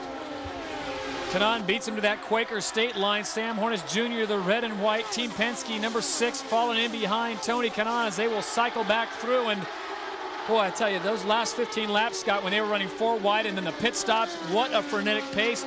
Brian Barnhart, who basically is the sheriff of all these drivers, he had eyes like Marty Feldman right there when they were going through there. He has calmed down just a little bit as his blood pressure has come back down. Well, what was happening here, right now, is all these guys are out there running at speed, at pace, because they had already pitted. And then the guys coming off like Kanaan and Hornish trying to mix themselves back in here and get into the fray. You got Vitor Meira that's on a different strategy right now because he was down so many laps. All those guys came out in a big cluster of cars that you see right now. And someone has broken loose. Number 20 is the Vision Racing of Ed Carpenter, and that will bring out our first yellow on 122. And Scott, does that help anyone? I know it not good for Ed Carpenter, but everyone else has been through the pits. Well, if you needed a pit stop, and I'm not sure that anybody was actually in dire need right now, most of them had been through as we saw all the smoke coming out the tailpipe of Ed Carpenter's car. I think that most people actually had their stops done, but what a great job for Ed Carpenter to keep control of the car, because sometimes some oil gets on the tires out of the back section of the car when that happens. And the other side of it, you can actually see all the oil right now being put down on the course that he had to actually sort of avoid going on the rear tires. And he did a nice job of getting off the racetrack and getting on the apron so he doesn't oil down the racetrack, Todd. Well, just moments ago, we saw that exciting exit from pit row, and it was extremely tight, as Jack Arute told us. Watch this. This is the Quaker State pit exit cam. On the far side is Sam Hornish Jr. just edging out. I mean, Scott, that's 2 inches over Tony Kanaan, but it was Tony Kanaan through the gearbox fastest. If there is one team that did not want to see that caution, it might be Michael Andretti's Brian Herta team. Yeah, it's a bummer because now it's going to bunch everything up again. But, well, we knew it was going to come sooner or later, though. But when you know that your car is as good as Brian Herta car has been, does that leave it so that it's kind of, as we say in World Series of Poker, a push? Yeah, I mean, but still, you just never know. When you bunch everybody up, you know, they can stay with them again and anything can happen. But, you know, it's just the way it is. The speed has been fast and furious here at Michigan International Speedway, but we are under the first caution of the day. We'll do the bunch up and find out, can Brian Herta continue the domination here in the Firestone 400? Reminder, folks, August 8th, Monday Night Football is back. Join Al Michaels and John Madden in Canton, Ohio for the Hall of Fame game. Rookie head coach Nick Saban leads the Dolphins for the first time against Lovie Smith and the monsters of the Midway, the Chicago Bears. It's a Monday Night Football preseason special, 1 week from tomorrow, 8 Eastern, 5 Pacific, right here on ABC Sports. Brian Herta continues to lead as we take a look at our Toyota lap leaders. There's Herta with the absolute domination, 112 laps led. Kanaan picks up 8, Schechter 2, and then Matsuura and Carpentier. Riding on board with Thomas Schechter right now as he is working his way up to the pack. And Schechter right now sits in 13th place. And with that, Todd, actually thinking about who this helps, it helps Thomas Scheckter, who had that drop-through penalty that he had to do. He was on the lead, or the tail end of the lead lap. Now he gets to bunch up, so he has that opportunity now to maybe collect some spots here on the restart. Michael Wells, the fan that is riding on board with Thomas Scheckter. If Thomas Scheckter wins, he gets a trip to California as we ride on board with Danica Patrick and check in with Jamie Little. Well, as we've been talking about today, Darren Manning was let go from Chip Ganassi Racing on Monday. I actually spoke with him on the phone before this race. He's at another race in San Jose today. He said he's looking at his options for next year, but he really hopes to be back in the Indy Racing League. With that said, Chip, the 10 car, what is your plans for the rest of the series? Well, right now, Jamie, we're week to week with Jacques Lazier. We wanted to give him an opportunity and give Toyota full effort with their hard work they've been doing on the engines. When it comes to the road races, you know, Scott Pruitt's a team member of ours, and we talked about possibly putting him in. He certainly knows his way around Sears Point and Infineon and Watkins Glen. So, unfortunately, we have a conflict there with the Infineon race. We have a sports car race in Mid-Ohio the same weekend. So, we're actually looking for somebody to wheel this thing at the road races. There's certainly a lot of good drivers out there. Well, Scott Pruitt, that's the name we've been hearing today. Of course, with Firestone, he got his win here 10 years ago in Michigan. So we'll be looking for that seat, the number 10, to be filled. But perhaps Jacques Lazier will fill it for the next few races. Guys? All right, thank you, Jamie. As we ride on board with Jacques Lazier and you saw his last IndyCar Series victory coming in Chicago. And here's a guy that is so capable, now living in California, originally from Colorado, along with his brother Buddy Lazier, an Indianapolis 500 winner, and they're starting to come into the pits. Now this, Scotty, is some interesting strategy with less than 75 laps to go. These drivers obviously don't think they can make it all the way with the fuel. Well, you take advantage of the yellow, Todd, because you don't have the race speed going out there at over 200 miles an hour, so you have this opportunity to go ahead and do the service under yellow. Jerry Punch? Yeah, this yellow, a huge break for Helio Castroneves. He would not have been able to make it on one more stop. Also need another half to turn away. And to scramble all pit road, Castroneves right behind Buddy Lazier, and a near miss exiting pits at what is supposed to be, guys, 60 miles per hour. There you see the movers and the followers. Dixon goes up, as does Buddy Lazier. Castroneves with a very quick move on Scott Sharp. Matsura, Scheckter, and Townsend Bell, one of the guys that dropped down. As we ride on board with Thomas Scheckter, the yellow flag is getting ready to go away. The dirty laundry's out. The green should be coming up momentarily. We'll be back after this. Welcome back to Michigan International Speedway for the Firestone Indy 400. You're looking at Buddy Rice, 2004 Indianapolis 500 champion. And Buddy, we see you out of the car now for the 6th time this season. What is it now? Looks like we broke another drive shaft, so we'll just, with the week off, we'll just have to see what we got to do to fix it. What is happening with you guys this morning? We saw you leaking fluid. It looks like that's the problem again, but you guys seem to come back and you were actually looking good. I mean, I think we're competitive for a G-Force here, and I think we're looking okay. Just not getting any help on some deals, so. Guys, restart.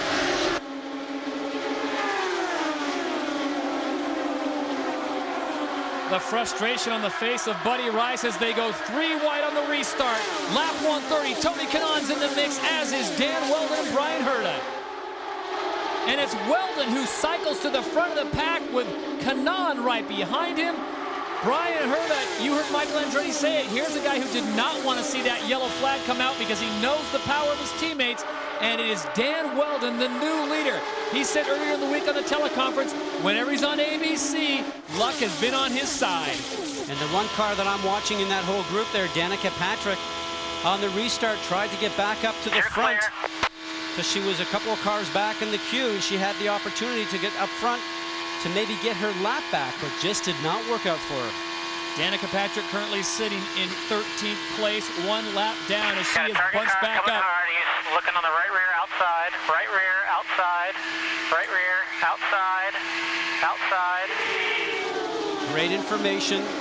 Tells her just to keep her lane, don't move up the racetrack.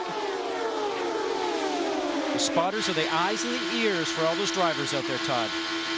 That is Jacques Lazier on the outside, the number 10 Target Chip Ganassi car filling in for Darren Manning, who is no longer with Target Chip Ganassi, but as Jamie Little reported, he has still got a lot of options, and he's exploring those options. So we hope and wish Darren Manning the very best, whatever he decides to do.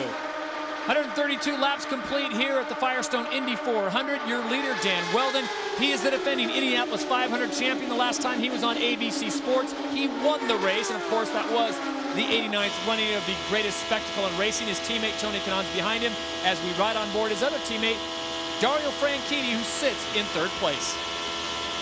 Be interesting for me now, Todd, to watch to see what happens with Brian Herta. He had a car that was dominant when he had clean air or just a few cars in front of him when he had to get through traffic. But now you'll have to find out where his downforce level is, if he's got enough downforce on his car to be able to actually go around cars without having the car start to skate around underneath him. We'll have to see if he has the patience to work his way back. And we see Herta right there on the left-hand side of your screen. Well, we heard moments ago when Jamie Little spoke with Buddy Rice, it was a broken half shaft, and in the absence of Mr. Goodwrench, we used Jack Arute in his stead. Jackson? So what is a half shaft? Let's go to the Target cutaway car and show you. Even though it's a rear-wheel drive, which normally in our cars would be a drive shaft, these cars go from the gearbox to these tubes that provide the drive to the rear wheels. Now, do you have a half shaft in your car? Well, if it's front-wheel drive, the odds are pretty good that you've got half shafts as well. Guys? And right now, half shaft is really a four-letter word for Buddy Rice. 2 in a row, Scotty. I mean, they're good half shafts. What do you think the problem is? Well, usually they're a Henkel half shaft, which has been out there for years, but you know, you have to question whether it's something with the traction control or something with the rebuild of them. But I mean, Ray Hall Letterman being such a great team as they are, they'll go back and try to find out what's going on. You just think about what happened the other week with Andretti Green having a bearing problem. So as this train of cars now starts to run through turns 1 and 2, this is a great time for drivers because this is what gets your juices going. You're so excited. Got all these cars here, all the air that's out there, moving the car around. You're always trying to find a faster place in the racetrack, trying to take up the spot of the guy that's just ahead of you. On the move once again is the 7 car. There you see the 4 cars splitting, Dario Franchitti and one of the Penske cars, but it is Brian Herta who's moved himself back up on the front. Herta running side by side right now with his teammate Dan Weldon. Herta on the outside, the number 7 XM Satellite Honda. Dan Weldon on the inside, the Klein Tools Jim Beam Honda. And there you see Tony Kanaan on the inside. Will they go 3 wide? Well, interesting to see that Weldon just going a little high into turn 1 to try and take up some space on Brian Herta, who now has completed the pass with Hornish in tow, and at the same time coming off a tube gave Kanaan an opportunity to look underneath. And here goes Kanaan again, running the low line, just a little wiggle there. And Scheckter on the outside taking advantage of both Kanaan and Weldon. There you see the Firestone telemetry of Thomas Scheckter, 216 miles an hour, 100% throttle, and there's the G's. He is pulling over 3 as they go into that corner. Now as they approach turn number 3, it is Dan Weldon, number 26, just ahead of him. Just a lot of dancing going on with the car down the straight. We talk about the ridges that you can see on the race course there when they've paved this racetrack.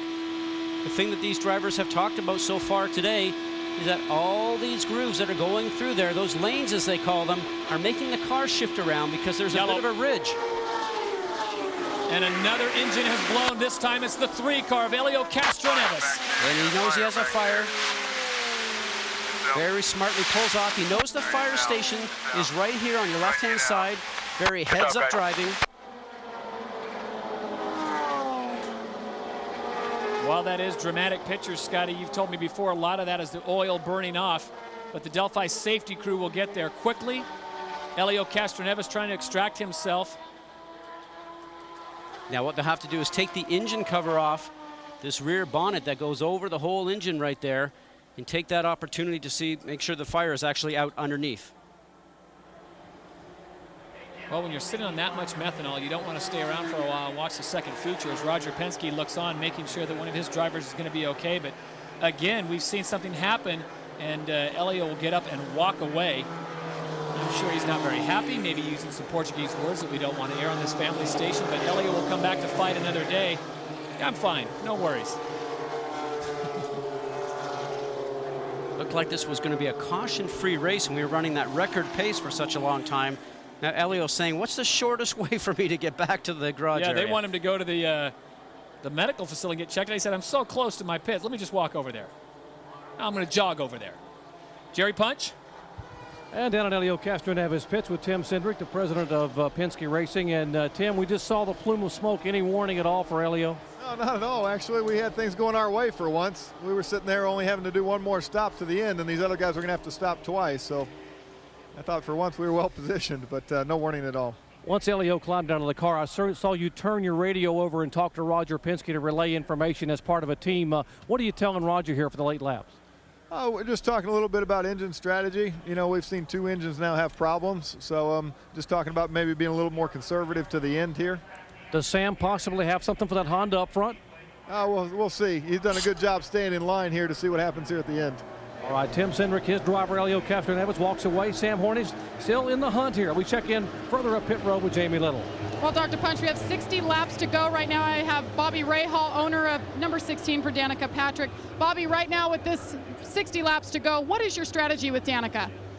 Well, you know, we're having troubles getting going on the restarts. It seems to take about 5 or 6 laps for the tires to come in. So I don't think that at this stage of the game we're a lap down.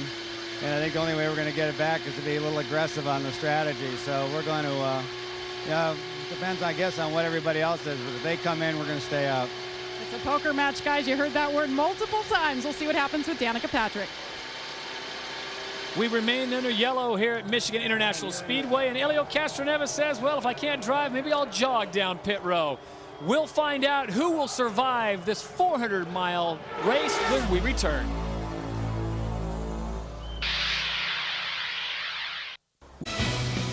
Hey folks, get ready. A brand new season could be taking over your town.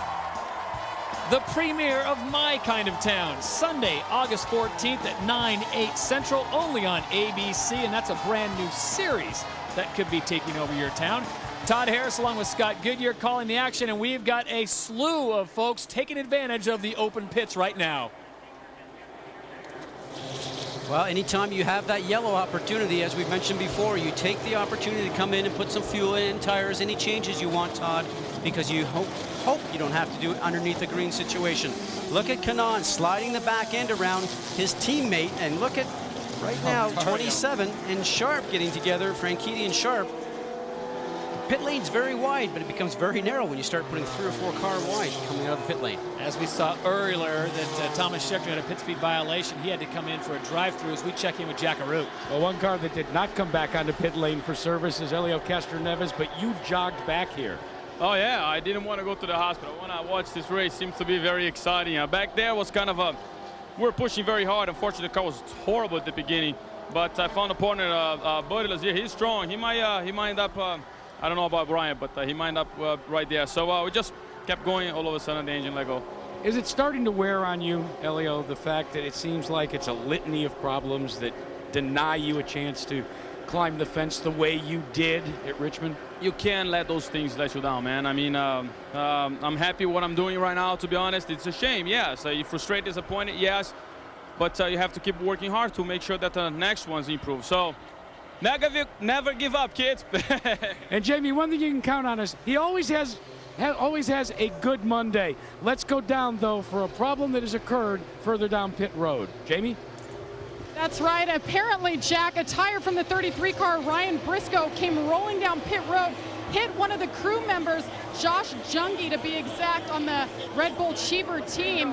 They're carrying him off right now in the cart. It's unfortunate. We saw this thing happen last year, but safety is always first and foremost. And as soon as we get an update, we'll get it to you. It's actually a crew member for Patrick Carpentier's team. You see him now. He just took off his helmet. They'll get him back. We have the best medical crew here in the Indy Racing League. We'll get it back to you guys. Again, that's Josh Junge. The tire came down pit road, guys, out of nowhere. Tough break.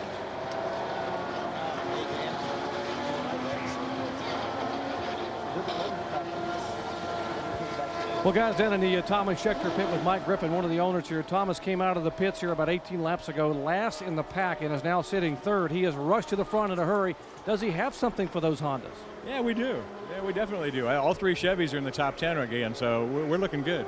What's the pit situation? You guys have to make one more stop. When will that come? Probably around 170, 165, somewhere in that range. I don't know. We'll see if we catch a yellow or what happens out there. By saying you've got something for Herta and the Honda up front, which means possibly you haven't shown your hand yet today?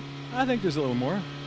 All right, possibly playing a waiting game. Remember, Buddy Rice did it a year ago and made the pass with 10 laps to go to pull off the win. We'll see if Thomas Scheckter can get it done today. Guys? And there you see the name of Jerry Oberle on the side pods for Thomas Scheckter. He is the man who had a heart attack, part of that Panther Pennzoil, that's a mouthful, team, who had a heart attack on his way here to Michigan, and our heartfelt thoughts and prayers go out to him and his family as they lose one of their loved ones. Scott, an incident moments ago that reminds us of the safety situation here, and as Jamie reported, the wheel comes off of Ryan Briscoe's car way in the back of the pack. Well, at the very back there on the right-hand side. Now watch the wheel. It's going to be on the right-hand side as it starts to come towards you, and it's starting to actually come across the pit box area. And what happened with Josh is that he probably didn't see it coming. It turned around and hit him from behind because he saw him on the golf cart. He said, what happened? So that wheel did not get affixed correctly during the pit stop. Green, green, green, green. With 54 laps to go at Michigan, we are back under the green flag, and the big rush to the front. Vitor Meira once again dipping below the white line. But they are 3 wide. And look at Tony Kanaan. Look how tight he is. The sitting duck on that restart, Brian Herta. Everybody getting a great draft on the restart, and now he's got all that work back in front of him again. So much movement goes on in the restart. We saw Scott Sharp in his Delphi car start to wind through all the traffic there. Got a great run off of turn 4. But who would have thought Sam Hornish, a guy that started 13th, Todd, is now out in front and leading this. And look who's in second. Number 55, that is Koski Matsura. He started 12th. He now finds himself in second. Scott, it doesn't look like we're going to have to pit again. This will be very interesting. Now we'll find out just how strong Brian Herta's car is. He has been running up front all day. He currently sits in 4th place behind Hornish, Matsura, Tony Kanaan, and then Brian Herta, followed by Dan Weldon, your top 5. Now Koski's got cars on the high side and low side. Now he slips in behind Sam Hornish. A lot of experience around him right now. Look how anxious he is. He says, I want to get back up to the front, trying to move Tony Kanaan high and make his way through the middle, trying to thread the needle there. Almost pushing Tony Kanaan a little bit higher, and he is opening that bottom side line, and here comes Brian Herta. Your car is just dancing around on the tires right now. From 2nd to 6th, the 55 of Koski Matsura was taken on the inside and the out by Andretti Green drivers as we ride on board with Thomas Scheckter, the Panther Pennzoil car. Now back to Koski for a second. That was just experience about how to keep the car up front and take advantage. He was a little bit too anxious to try and get something done there. Should have sat back there and waited for things to settle out a little bit. All those cars come off of turn 2, snake down towards that white line to get the low line going into 3 so nobody sneaks underneath them.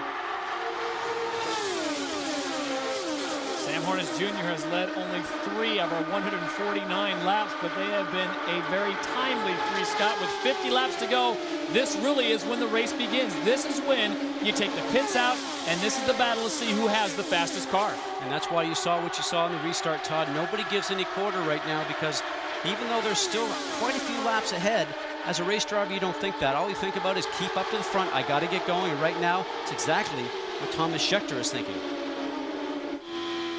Inside, inside, inside, inside. You hear the spotter for Thomas Scheckter as he slides in front of his teammate. That is Townsend Bell, and the 2 car filling in for Thomas Engay. Sam Hornish continues to lead in the Toyota. Tony Kanaan in 2nd. Dan Weldon in 3rd. Some sparks coming off the back of Schecter's car. He's running super high, making a 4th lane there almost. Danny Weldon knows that, and he doesn't want to get boxed in behind Tony Kanaan right up there, that green and white car. 26 of Weldon is looking to keep Thomas Scheckter high, going through 3 and 4.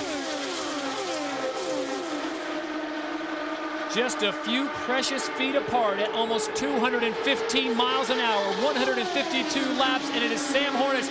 Now Tony Kanaan challenges on the outside. 2 teammates on the right-hand side. What the 26 of Weldon needs to do is to get in behind the 11, the green and white of Tony Kanaan, and sort of help him push himself past the Marlboro car, the number 6 of Sam Hornish Jr.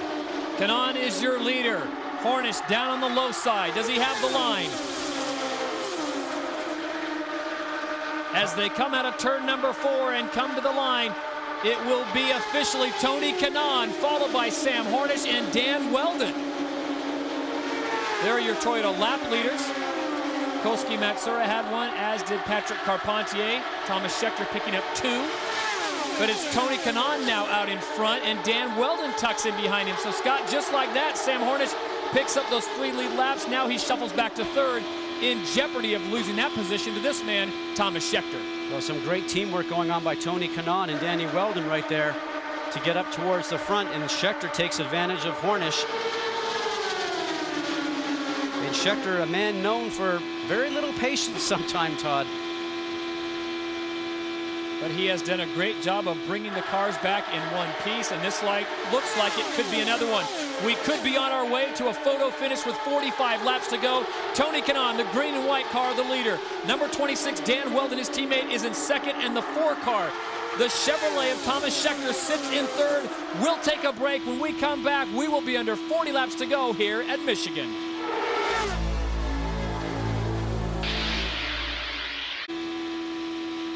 Tonight, Jermaine Dye, Paul Konerko, and the American League Central leading Chicago White Sox take on All-Star Game MVP Miguel Tejada and the Baltimore Orioles at Camden Yards tonight at 8 Eastern on ESPN. For more information, you can log on to ESPN.com. One of the most beautiful ballparks in all of America, Camden Yards, and we are at one of the most scenic speedways across this beautiful country. We are at Michigan International Speedway, and here comes Townsend Bell on the move. There you see our Firestone Indy 400 total pits and last pits. Kind of misleading though, Scott, as you go down to Thomas Scheckter. They have him listed for 5, but one of those he didn't stop because he got the black flag. That's right. That's what they call that drive-through. A great catch there, Todd. Interesting on that last turn, though.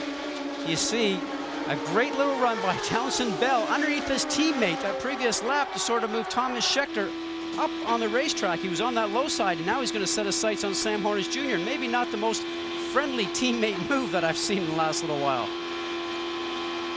We heard moments ago Thomas Scheckter apologizing to Sam Hornish Jr. And that's a Sam Hornish Jr. sandwich as he gets squeezed down in the middle, and we check in with Jamie Little. I'm here with Gary Pettigo, co-owner for the Panther team. All 3 cars running in the top 10, including teammates side by side. Gary, are there any team tactics going on right now with Townsend Bell and Thomas Scheckter? I really couldn't hear a word you said. All I could, the 95, Buddy Lazier's driving the wheels off the car, and we got 3 good cars, Thomas, Buddy, and Townsend Bell, and they're all running really well.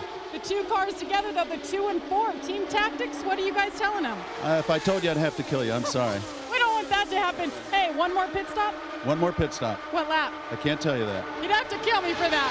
Now we got cars coming up pit road, guys. Right now, we've got 2 Hondas and then 2 Chevys and a Toyota in the top 5. That's what they call parity, Scott. You know, it's just been like that since they rolled everything off the trailer the other day. Toyota made notice that they were here, and we already knew that Chevy was going to be very tough. So that's the neat thing. With everybody sitting in the stands right now, they're seeing just a great race by all these drivers and teams, and all the manufacturers are all in the top 5. Brian Hurd will be the first one to come through pit road. Remember, he's got to drop that thing down to 60 miles an hour so as to not get a pit road violation. I like this move, Scott. It's early. He's going to have no problems with congestion. He is wide open in and wide open out. He is not going to have to deal with anything like rolling tires off a Brian Briscoe car. And Todd, they have already figured out how much fuel he will need to go full rich for the rest of the race. This is a timed stop.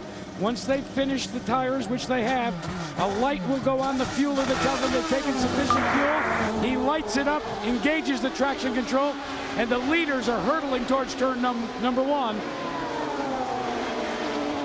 We got a smoking car in turn 4. It's Danica Patrick, another engine. Looks like she has made it to pit row. She is coming down pit row. Here we come in.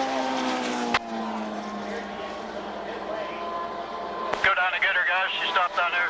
Quick jack and towels. Go get her. I didn't know if I was dropping fuel. I didn't want to drop it down the entire pit straight. What a great heads-up move by Danica Patrick. A, getting off the race course, and then not oiling down pit lane because knowing that everybody else is going to come in for one more stop. And she stops just short of the ABC Supply Company pit stop of A.J. Foyt, the 4th. Now, this is interesting. Brian Herta, Let's go back and, Scotty, you can talk about this. There's Dan Weldon. Watch the low side. Look how fast he's coming out. He wants to be on the lead lap. You know, you have to find out exactly what's going to happen here because Tony Kanaan was your leader, and there is a blend line over here in turn 1. And the way that I saw him come off of turn 2, I got to say that he's probably passing some cars up on the banking. We'll have to get a reading from Brian Barnhart, who's the president of the IRL and in charge of the program here today, to see if he was actually passing cars underneath the yellow. The blend line, Todd, is that when you come out of pit lane, you look to the blend line on the racetrack, and whoever is beside you, you blend into a couple of cars that are right there. And I'm not sure that he did that. He gassed it and kept his foot all the way around. Now, the advantage here for everybody else that stayed in the racetrack is they get to pit under yellow, which they'll do here very shortly. Well, Danica was going to pull Elio Castroneves and walk all the way at pit row. She decides to jump behind the wall. The safety crew will get her back there, and that's a very deliberate pace. But let's go back to this. Here's Brian Hurd on the inside, Scott. Okay, well, the blend line is back there just a little ways. Now, actually, these guys are up to speed on the racetrack, just slowing down from race speed down 200 miles. Now, on this lower section. Well, you just see him there, just as the camera starts panning to the left. He's gassing it. There's the white line. Now, but that is in turn 2. You see, you're supposed to turn around and have a look in turn 1 at that blend line. So this should be the final pit stops of the day. Let's go down to Jamie Little. We're running to catch up with Danica Patrick, who just got out of the car. Doc, we'll go to you and get back to Danica. A huge break for Thomas Scheckter, who was 4 laps away from having to come in under green. This yellow comes out, 4 tires and fuel for Scheckter. He thinks he's got the car to possibly win here. The second was Jack. Big gamble, Doc. A big gamble by Dario Franchitti. His teammates took on fuel 13 gallons apiece, but they took on 4 tires. What did Dario Franchitti do? 0 Firestone Firehawks, just 13 gallons of fuel. That yielded him the point. Wow, so there's a little bit of strategy and a whole lot of faith in those Firestone Firehawks, and for good reason, Scotty. They haven't failed him all year long, so why not roll the dice on this one? Well, the brave factor now moves over not only from the driver, but also the team manager, engineer, and crew to make that call. But that allows him to take on fuel, not take the time to change the tires. He gets out ahead of everybody else. Now, the Andretti Green guys, because they're leading the championship, are the very last pits all the way down pit lane towards turn 1. The advantage there is that when you're putting fuel in or changing tires or whatever you're doing, you get an opportunity to see what everybody else is doing down pit road, and then you get to release your car just in the nick of time before the other competition is going to come down and pass you to the line under yellow. Well, let's see how they came out of the pits. We go down to the Quaker State pit exit cam. No question about it, as Jack pointed out, Dario Franchitti with a great gamble. He gets through. Then it is Tony Kanaan. Look at the gap. Dan Weldon now comes through, and there is Sam Hornish Jr., Scheckter, and Townsend Bell. I'm not sure if there was actually not a car on the very opposite side of Tony Kanaan when he went through there. Great pit reporting, folks. We'll go back down to pit row while we remain under yellow and check in with Jamie. I'll tell you what, Todd, she's hard to keep up with. She was running. She was all by herself after that incident. We just saw her have a mechanical. Danica, your first mechanical. What happened out there? You know, I just went into 3 and 4 and just, you know, something like going behind me. We saw you in the cockpit. You were trying to get out and you're fighting to get out with the smoke. How hot was it?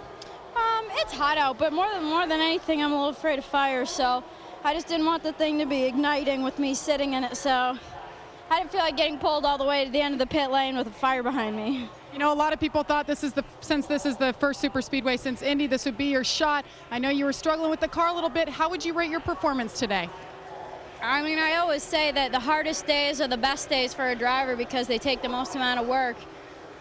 The car was on and off and on and off, and just trying to find the grip out there, and, you know, the beginning was definitely a handful. It was a little bit fun in the middle of the race. I was picking them off and, you know, nearly got the lap back if it wasn't for Herta, but, you know. How tough are those restarts for you? I just don't have any grip. I don't know. I don't feel like the tires are hot enough. I don't know. I got to figure something out because I can get the gun it part right and, you know, time it, but I just, you know, when the laps start to click off, I just feel like I don't have any grip, so I'll have to figure something out. It's a learning curve for Danica Patrick. She has a smile on her face. Good news is she's okay, and she said she was having fun out there, guys. Huge scoop from Jamie Little. I didn't know Danica was afraid of anything. She says she's afraid of fire. And most drivers are. You know, oh, for good reason. A little confinement in there with a safety belt system on. That's a 6-way harness. Your helmet's also attached to the Hans device. Not a whole lot of room to move inside the cockpit. Now, we were talking a moment ago about that blend line with Brian Herta now staying on the point, Todd. That means he must have got to that white line that we showed you on the camera that everybody races to under a pit stop condition. He must have got to that white line in the pit lane before Tony Kanaan got to the white line on the racetrack. Otherwise, they would be moving Brian Herta back in the field. So Brian Herta sits atop the board with a great gamble. Dario Franchitti, his teammate, second. Tony Kanaan in third. And look at this, Dan Weldon in fourth. Moments ago, Scott Dixon, the 2003 IndyCar Series champion, got out of his car. He is done for the day. We remain under caution with 29 laps to go here at the Michigan International Speedway. Ed Carpenter, Elio Castroneves, and Danica Patrick, all three having mechanicals. No major incidents, knock on wood, today with collisions. And this is a very forgiving track, and it has shown that today. But Andretti Green Racing, just like in St. Petersburg, they dominate the top 4 positions.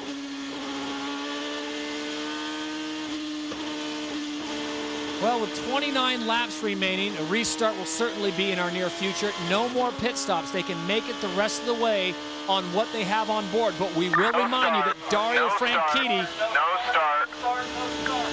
Well, they are too far spread out. Brian Barnhart, the starter, did not like what they saw, so they will make him go around one more time under yellow. Bunch back up. They want him gridded nice and tight. And as you see, as they come through, they are spread out, with Brian Herta leading the train. Moments ago, I was saying that Dario Franchitti took a gamble on that Andretti Green. It seems like the theme every year, every week, I should say. Someone on that team takes a chance. It either pays off or doesn't. Jack, is this going to be the week for him? Well, Todd, what they've done is they've just told the crew, has told Dario Franchitti, you've got all the fuel you need. You can go full rich. Don't be afraid to use the overtake. They just basically put it in Dario Franchitti's lap, said it's all yours now. See what you can do. Dario Franchitti currently listed second on the leaderboard with that man, Brian Herta, who grabbed the pole. His last victory coming Kansas, July 6th, 2003. And there you hear the command as they come out of turn number 4. The engines come up to speed. Lap 172. It's a race to the finish. Brian Herta takes him through. The green flag is out. Kanaan immediately grabs second.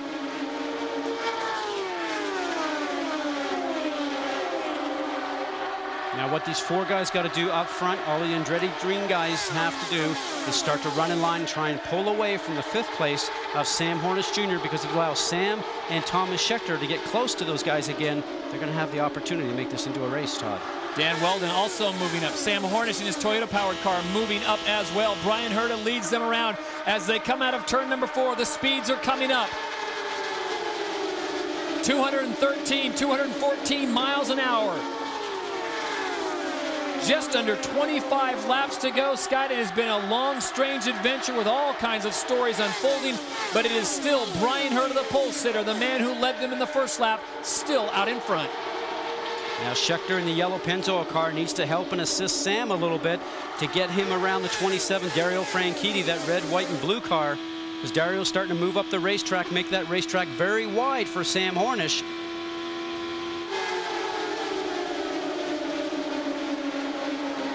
Kanaan easing up on the outside, the 11 car, the green and white 7-Eleven car, part of the Andretti Green. Look at that, you got 7-Eleven running right next to each other. What a fine advertisement. And we want to remind you the Firestone Indy 400 will be available post-race winner chat. Log on to Indycar homepage, ESPN.com, to chat with your winner of the 2005 edition of the Firestone Indy 400. Chances are it could be a member of Andretti Green, and here comes Dan Weldon. He counts ABC Sports as his lucky charm as they go 3 wide. Oh.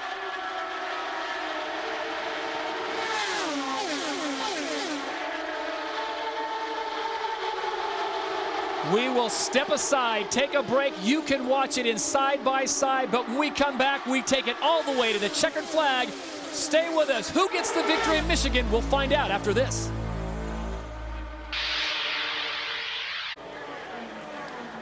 Unfortunately, the debris field is large at the Michigan International Speedway as we have had an incident into turn number 2 as you are on board with Jacques Lazier. Just to his left is number 24. That is Roger Yasukawa. You saw Jacques giving the okay. You know, Scotty, as they were coming across the finish line last time, we both said this is not good. It was too close. And I don't know if that other car up on the hill is Townsend Bell, but I have a pretty good idea that it is. You know, just a lot of aggression starts to come out at the last part of that race. You can see Jacques Lazier right now starting to remove that headrest. Wants to get out of the race car. The 55 of Kotsuki Misura is up there on the wall. We'll have to go back and see if we can see exactly what ended up happening. But it started back in turns 1 and 2. And there it is, Townsend Bell. Townsend Bell, the 2 car. That's all the water that's on the ground from the cooling system. He's getting out somewhat a little bit slow. You know, they do have the safer barrier here, Todd, that steel and foam energy reducing system that's actually on this race course, but still hitting these things at over 200 miles an hour is huge. Here it is. You saw it in side by side. Townsend Bell with a wiggle. Yep. Scott Sharp gets around. And that's the big impact. Jacques Lazier had nowhere to go. Neither did Roger Yasukawa for that sake. You know something, you remember, you travel the length of a football field in less than a second going the speed that these guys go. Already seeing the smoke. Car's starting to go around, and it looks like he probably got hit from behind from the 24 from Roger Yasukawa, possibly. We'll have to go back and see if we can see that. But the right front tire of Jacques Lazier's car is actually starting to bounce off the front hood of his car as he goes through.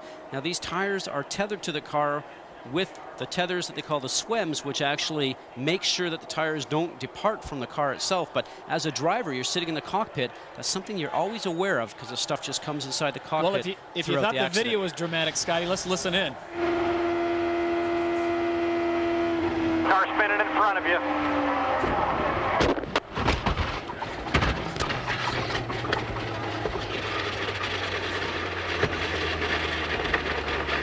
And it's the long grind to the stop that actually makes the driver There's Townsend, yep. Oh, let me tell you something. That Jacques Lazier's car was turned sideways by Kotsuki's car is probably great luck for the 2 car of Townsend Bell, the rock star, because if he had pointed that nose going into the side pod of that car, the visions of Alex Zanardi in Germany a couple of years ago just come to my mind so quickly. You see all the debris there as that is coming out of turn number 2. Let's look at it one more time, Scotty, because you bring up such a great point about how that really did help Townsend Bell out. And right there, the target car, which is on the side right there, you're going to end up seeing this car that's now going in the side, and it goes side pod to side pod when it goes ahead and hits the number 2 car, the Rockstar car. And there on the high side, Scott, you see Roger Yasukawa with nowhere to go. Now already things are starting to happen. Kotsuki just starts to miss everybody, does the smart thing and takes it up into the wall and just grinds the car along. It is amazing that there's not injuries there because the impact is so hard at over 200 miles an hour. Jamie Little. Well, Doug, both were talking to happier times earlier in the race with Townsend Bell running in the front. I know you just watched the replay. Doug, what'd you see? Well, it just looked like he got a little bit loose. We were just trying to run and get to the end. Townsend was, you know, for a guy who hadn't been in a car in a year, he did a tremendous job today. We were coming down the main straightaway here, and it looked like he was trying to get under Sam, and Sam actually cut him off, so he had to lift. So I don't know if that caused a little bit of an issue there or not, but I'm just happy he's okay. Rockstar car ran up front again. We just got to get that car to get to the finish, and hopefully in victory lane here soon. Will we see Townsend Bell back in the car in the next race? Well, I hope we see Thomas Inge back in the car in the next race, but, you know, we'll see what happens here over the next couple weeks with the doctors. 2 very solid drivers, guys. We will sort things out, clean up the surface, and try to get back to green flag racing before we go to the checkered flag. We'll be back after this short break to find out who wins the race.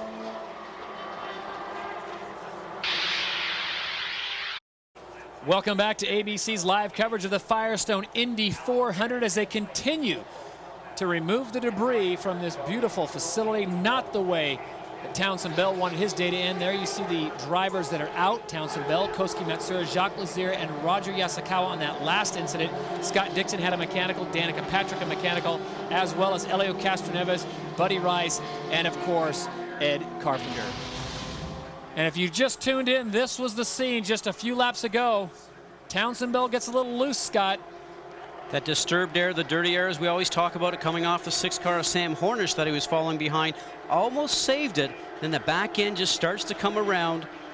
And so lucky, as we mentioned, that Jacques Lazier's car that you're on board with right now was actually sideways and not pointed with the nose first when it hit the Rockstar car. For more on the Target Chip Ganassi team, let's check in with Jamie Little. Well, you could see a lot of targets on the side of that car. Of course, Jacques Lazier shipped 2 cars out of the race. What did you see from that footage?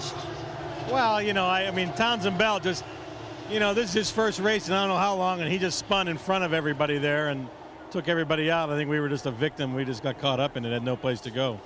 Now let's talk about Scott Dixon. We talked about his best start. I mean, one of his best starts of the year, starting 4th. Now he's out of the race. What happened to him? You know, Toyota did a great job. They made a big effort on coming with some new engines, and obviously you saw Helio had a problem with his, and we had some crankcase pressure that was building in the engine. The telemetry said it wasn't going to go very much further, so it was starting to smoke a little bit. We pulled in rather than have a big event on the track. So up till now, what's your assessment on today's race? Well, you know, Jamie, this business is chicken one day and feathers the next. You know, yesterday we had a great day. I mean, we qualified well. Reed Sorensen won the Busch race last night for us. You know, and today it was feathers today, no chicken. Feathers today, but he does have one more car, and it's the rookie Ryan Briscoe looking for his 3rd top 10 finish. Dr. Punch? Well, Jamie, with one of the Pennzoil Panther owners, Mike Griffin, and Mike, your driver, Thomas Schechter, very frustrated, very animated on the radio. What's he complaining about? Well, Weldon runs the low line, then he goes up to the high line, then back down to the low line, back up to the high line. Basically, it's a blocking maneuver, and we got black flagged for it at Richmond with Enga. The rule is supposed to be one move, and he's clearly moving to wherever he wants to go and keeping Thomas from getting a shot at the leader. So he's a little frustrated about it. How does he handle that? He now has a teammate there with Lazier behind him once they get a restart. What do they do? Well, we got the Pennzoil Chevy tag team, and they're going to war, so we'll see what happens. All right, a Pennzoil Panther tag team against the Honda boys. We'll see what happens. We are under yellow here at Michigan International Speedway. Back with the finish in just a moment. Stay with us.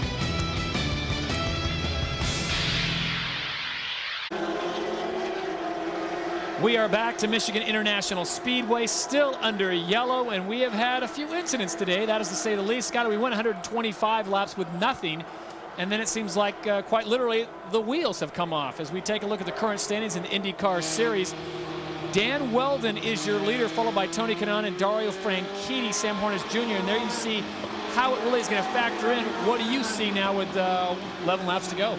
Well, I see Danny Weldon as being a man that wants to be on the front right now. He's not happy with 3rd, but as a team, you would have to say collect 3rd if you've got a 3rd place car, collect the points, you're leading the points championship. But right now he looks like he's very anxious to not only keep Thomas Schechter behind him at all costs, but also get the lead at all costs. So we'll have to see what's going to happen here in the restart. Remember, you talked about patience. Well, I think the patience go away with anybody in a race car that puts a helmet on in his last 10 laps. Delphi safety crew trying to get this as clean as possible. And during the break, you pointed it out, as soon as the green flag comes out, they are going to put the foot all the way down. There you see all the debris still on top of the high side as we take a look at our Toyota lap leaders. Clearly, Brian Herta has dominated this race, 148. He is our current leader. He had the pole. Kanaan has picked up 24 of those laps, Weldon 7, and Sam Hornish Jr. has picked up 6 driving the Toyota. Thomas Schechter with 2 as we check in with Jamie Little. Well, Roger Penske has seen many, many races, and today's a wild one. Roger, after what just happened, what is your assessment here? Well, I'm sorry to see those guys get together so close to the end. It's been a very tight race. Obviously, with this group of cars up front, it's going to be a real trophy dash. I'm glad we're up there. It's going to be any man's game here at the end, but you know, Sam, this is when he's at his best. Now, before the caution came out, something was happening where you guys had to let Franchitti go ahead. What happened there? Well, the officials came down and said that he had passed low on the track, so they said we had to get behind 27. So we did exactly what they said they would, and you know, that's the way they're going to play the game. Hopefully do the same for the other teams, but we're ready to go. Well, Brian Barnhart said absolutely no dropping your wheels below that white line. Now let's go to Dr. Punch with another prevalent owner. Well, they have just come down a moment ago and warned Michael Andretti to tell his driver, Brian Herta, you had better be at those restart cones before you start, or else you'll go to the back of the pack. Michael, what concerns you most here in the final 10 laps for Brian Herta? Just need a good, clean restart like he had the last couple, and if he can do that, I think we should be all right. But if he falls back in the pack, I don't think he can keep his foot in the throttle enough because his car doesn't work that good in the traffic, so it's a lot better out front. So let's hope he gets a good restart. That's the key from the man who knows it all. Brian Hurta has got to get a good restart and hang up front. He cannot work in traffic if he wants to win. We'll find out what's going to happen with 10 laps to go. With 10 laps to go, I'll tell you what, betting against a Penske race team is like hitting on 20 in blackjack. When we come back, the checkered flag in the conclusion of the race. We are almost ready to go green once again. It will be 7 laps to go. Scott, those are the restart cones. That's the first set right there. You cannot accelerate until you get to that cone. The second set is the actual end of the restart zone, which is actually over in this section here. So the key thing, make sure you don't accelerate before the cones and you're on the gas before the last one. Green flag, green flag. I think Brian Hurta is going to have a tough time here, Todd. He's a bit of a sitting duck. As Tony Kanaan's going to have a look. Tony Kanaan sees the green flag, and like an angry bull, he powers on by to the outside. It's Kanaan just ahead of his teammate, but Brian Hurta takes the low side, maintains his lead by about a Firestone Firehawk. But Scotty, here come the yellow Chevrolets, and you like their chances. We heard from Mike Griffin that it's going to be sort of a tag team, but Sam Hornish has a little bit different idea for that. The thing I'm going to watch out for now with those 3 Andretti green cars up front, will they block the track 3 wide? But Danny Weldon's having a different thought of it. I said before, Danny Weldon right now is a man on the move. He's either going to get to the front or he's going to crash this thing. And Tony Kanaan extending some teammate courtesy. I don't think that would come if he was not a teammate. Dan Weldon pushing his way in. We've documented he has not had a victory since the Indianapolis 500, and Brian Hurta continues to lead. Number 26 is Dan Weldon. Are you surprised that Hurta is able to stay out front? Well, he's got the best car out front. I think Michael Andretti said it best, and we reported a while ago that probably the downforce level for Brian Hurta right now is best when he's out on front. Cannot run and keep up to people in traffic because he's got a car that maybe doesn't work as well. But right now, Tony Kanaan's going to try and make this 3 wide. And this is exactly what the Chevy team needs of Pennzoil Panther Racing. He needs those guys to continue fighting just to sort of slow each other up so they don't start to walk away. And that's 215, 18 miles an hour, Todd, and just inches away from each other with teammates. Dan Weldon taking his hand off the wheel to make a gesture to his teammate, and I guarantee it was not the quickest way to the airport after the race. As they come to the line, 4 laps to go in Michigan. Brian Hurta is your leader, and Thomas Scheckter is on the move. Look at these tight quarters. Look at Kanaan, he turns around, gets that dirty air off the car in front. We talk about that so much, but it does happen so often, and it ends up hurting him and turns around and allows Scheckter to get a run on it, and that's not what they wanted because right now Scheckter is poised to go and take a move at these guys. Brian Hurta is your leader. Dan Weldon, number 26, 6 seconds. We ride on board with Thomas Scheckter, number 4. The Panther Pennzoil team, we've documented their crew member who passed away on his way to Michigan. What a turn of events if Thomas Scheckter could deliver that to the Overly family. It is Hurta maintaining the lead. Dan Weldon just to his outside on the right. And here comes Thomas Scheckter on board the Chevrolet. At 217 miles an hour, they are inches apart as they come around. 3 laps to go. Thomas Scheckter got that bad air off the cars in front, had to lift, and right now Tony Kanaan takes that advantage, and he'll try and make sure he does not allow Scheckter to get back up in that front 3 group again. It is the penultimate lap, 2 laps to go. Hurta continues to lead. He has been dominant all race long, but with a restart with 8 laps to go, he has been fantastic. Myself included, Scott, we thought he'd get jumped by Tony Kanaan or Dan Weldon. They are restart masters. And it is once again Thomas Scheckter on the low side in the yellow car trying to make a move, trying to find a spot. As they come to the line, the white flag is out. We've got 1 lap to go at Michigan. And 1 lap left to go, Todd, and I just looked out our window. There is not a soul sitting in their seat right now. They're all standing up along the front stretch here. Just can't believe what they see. Out of turn number 2, Brian Hurta is your leader. Dan Weldon sits in second. The quarters get even tighter. They've got 2 more turns to make something happen.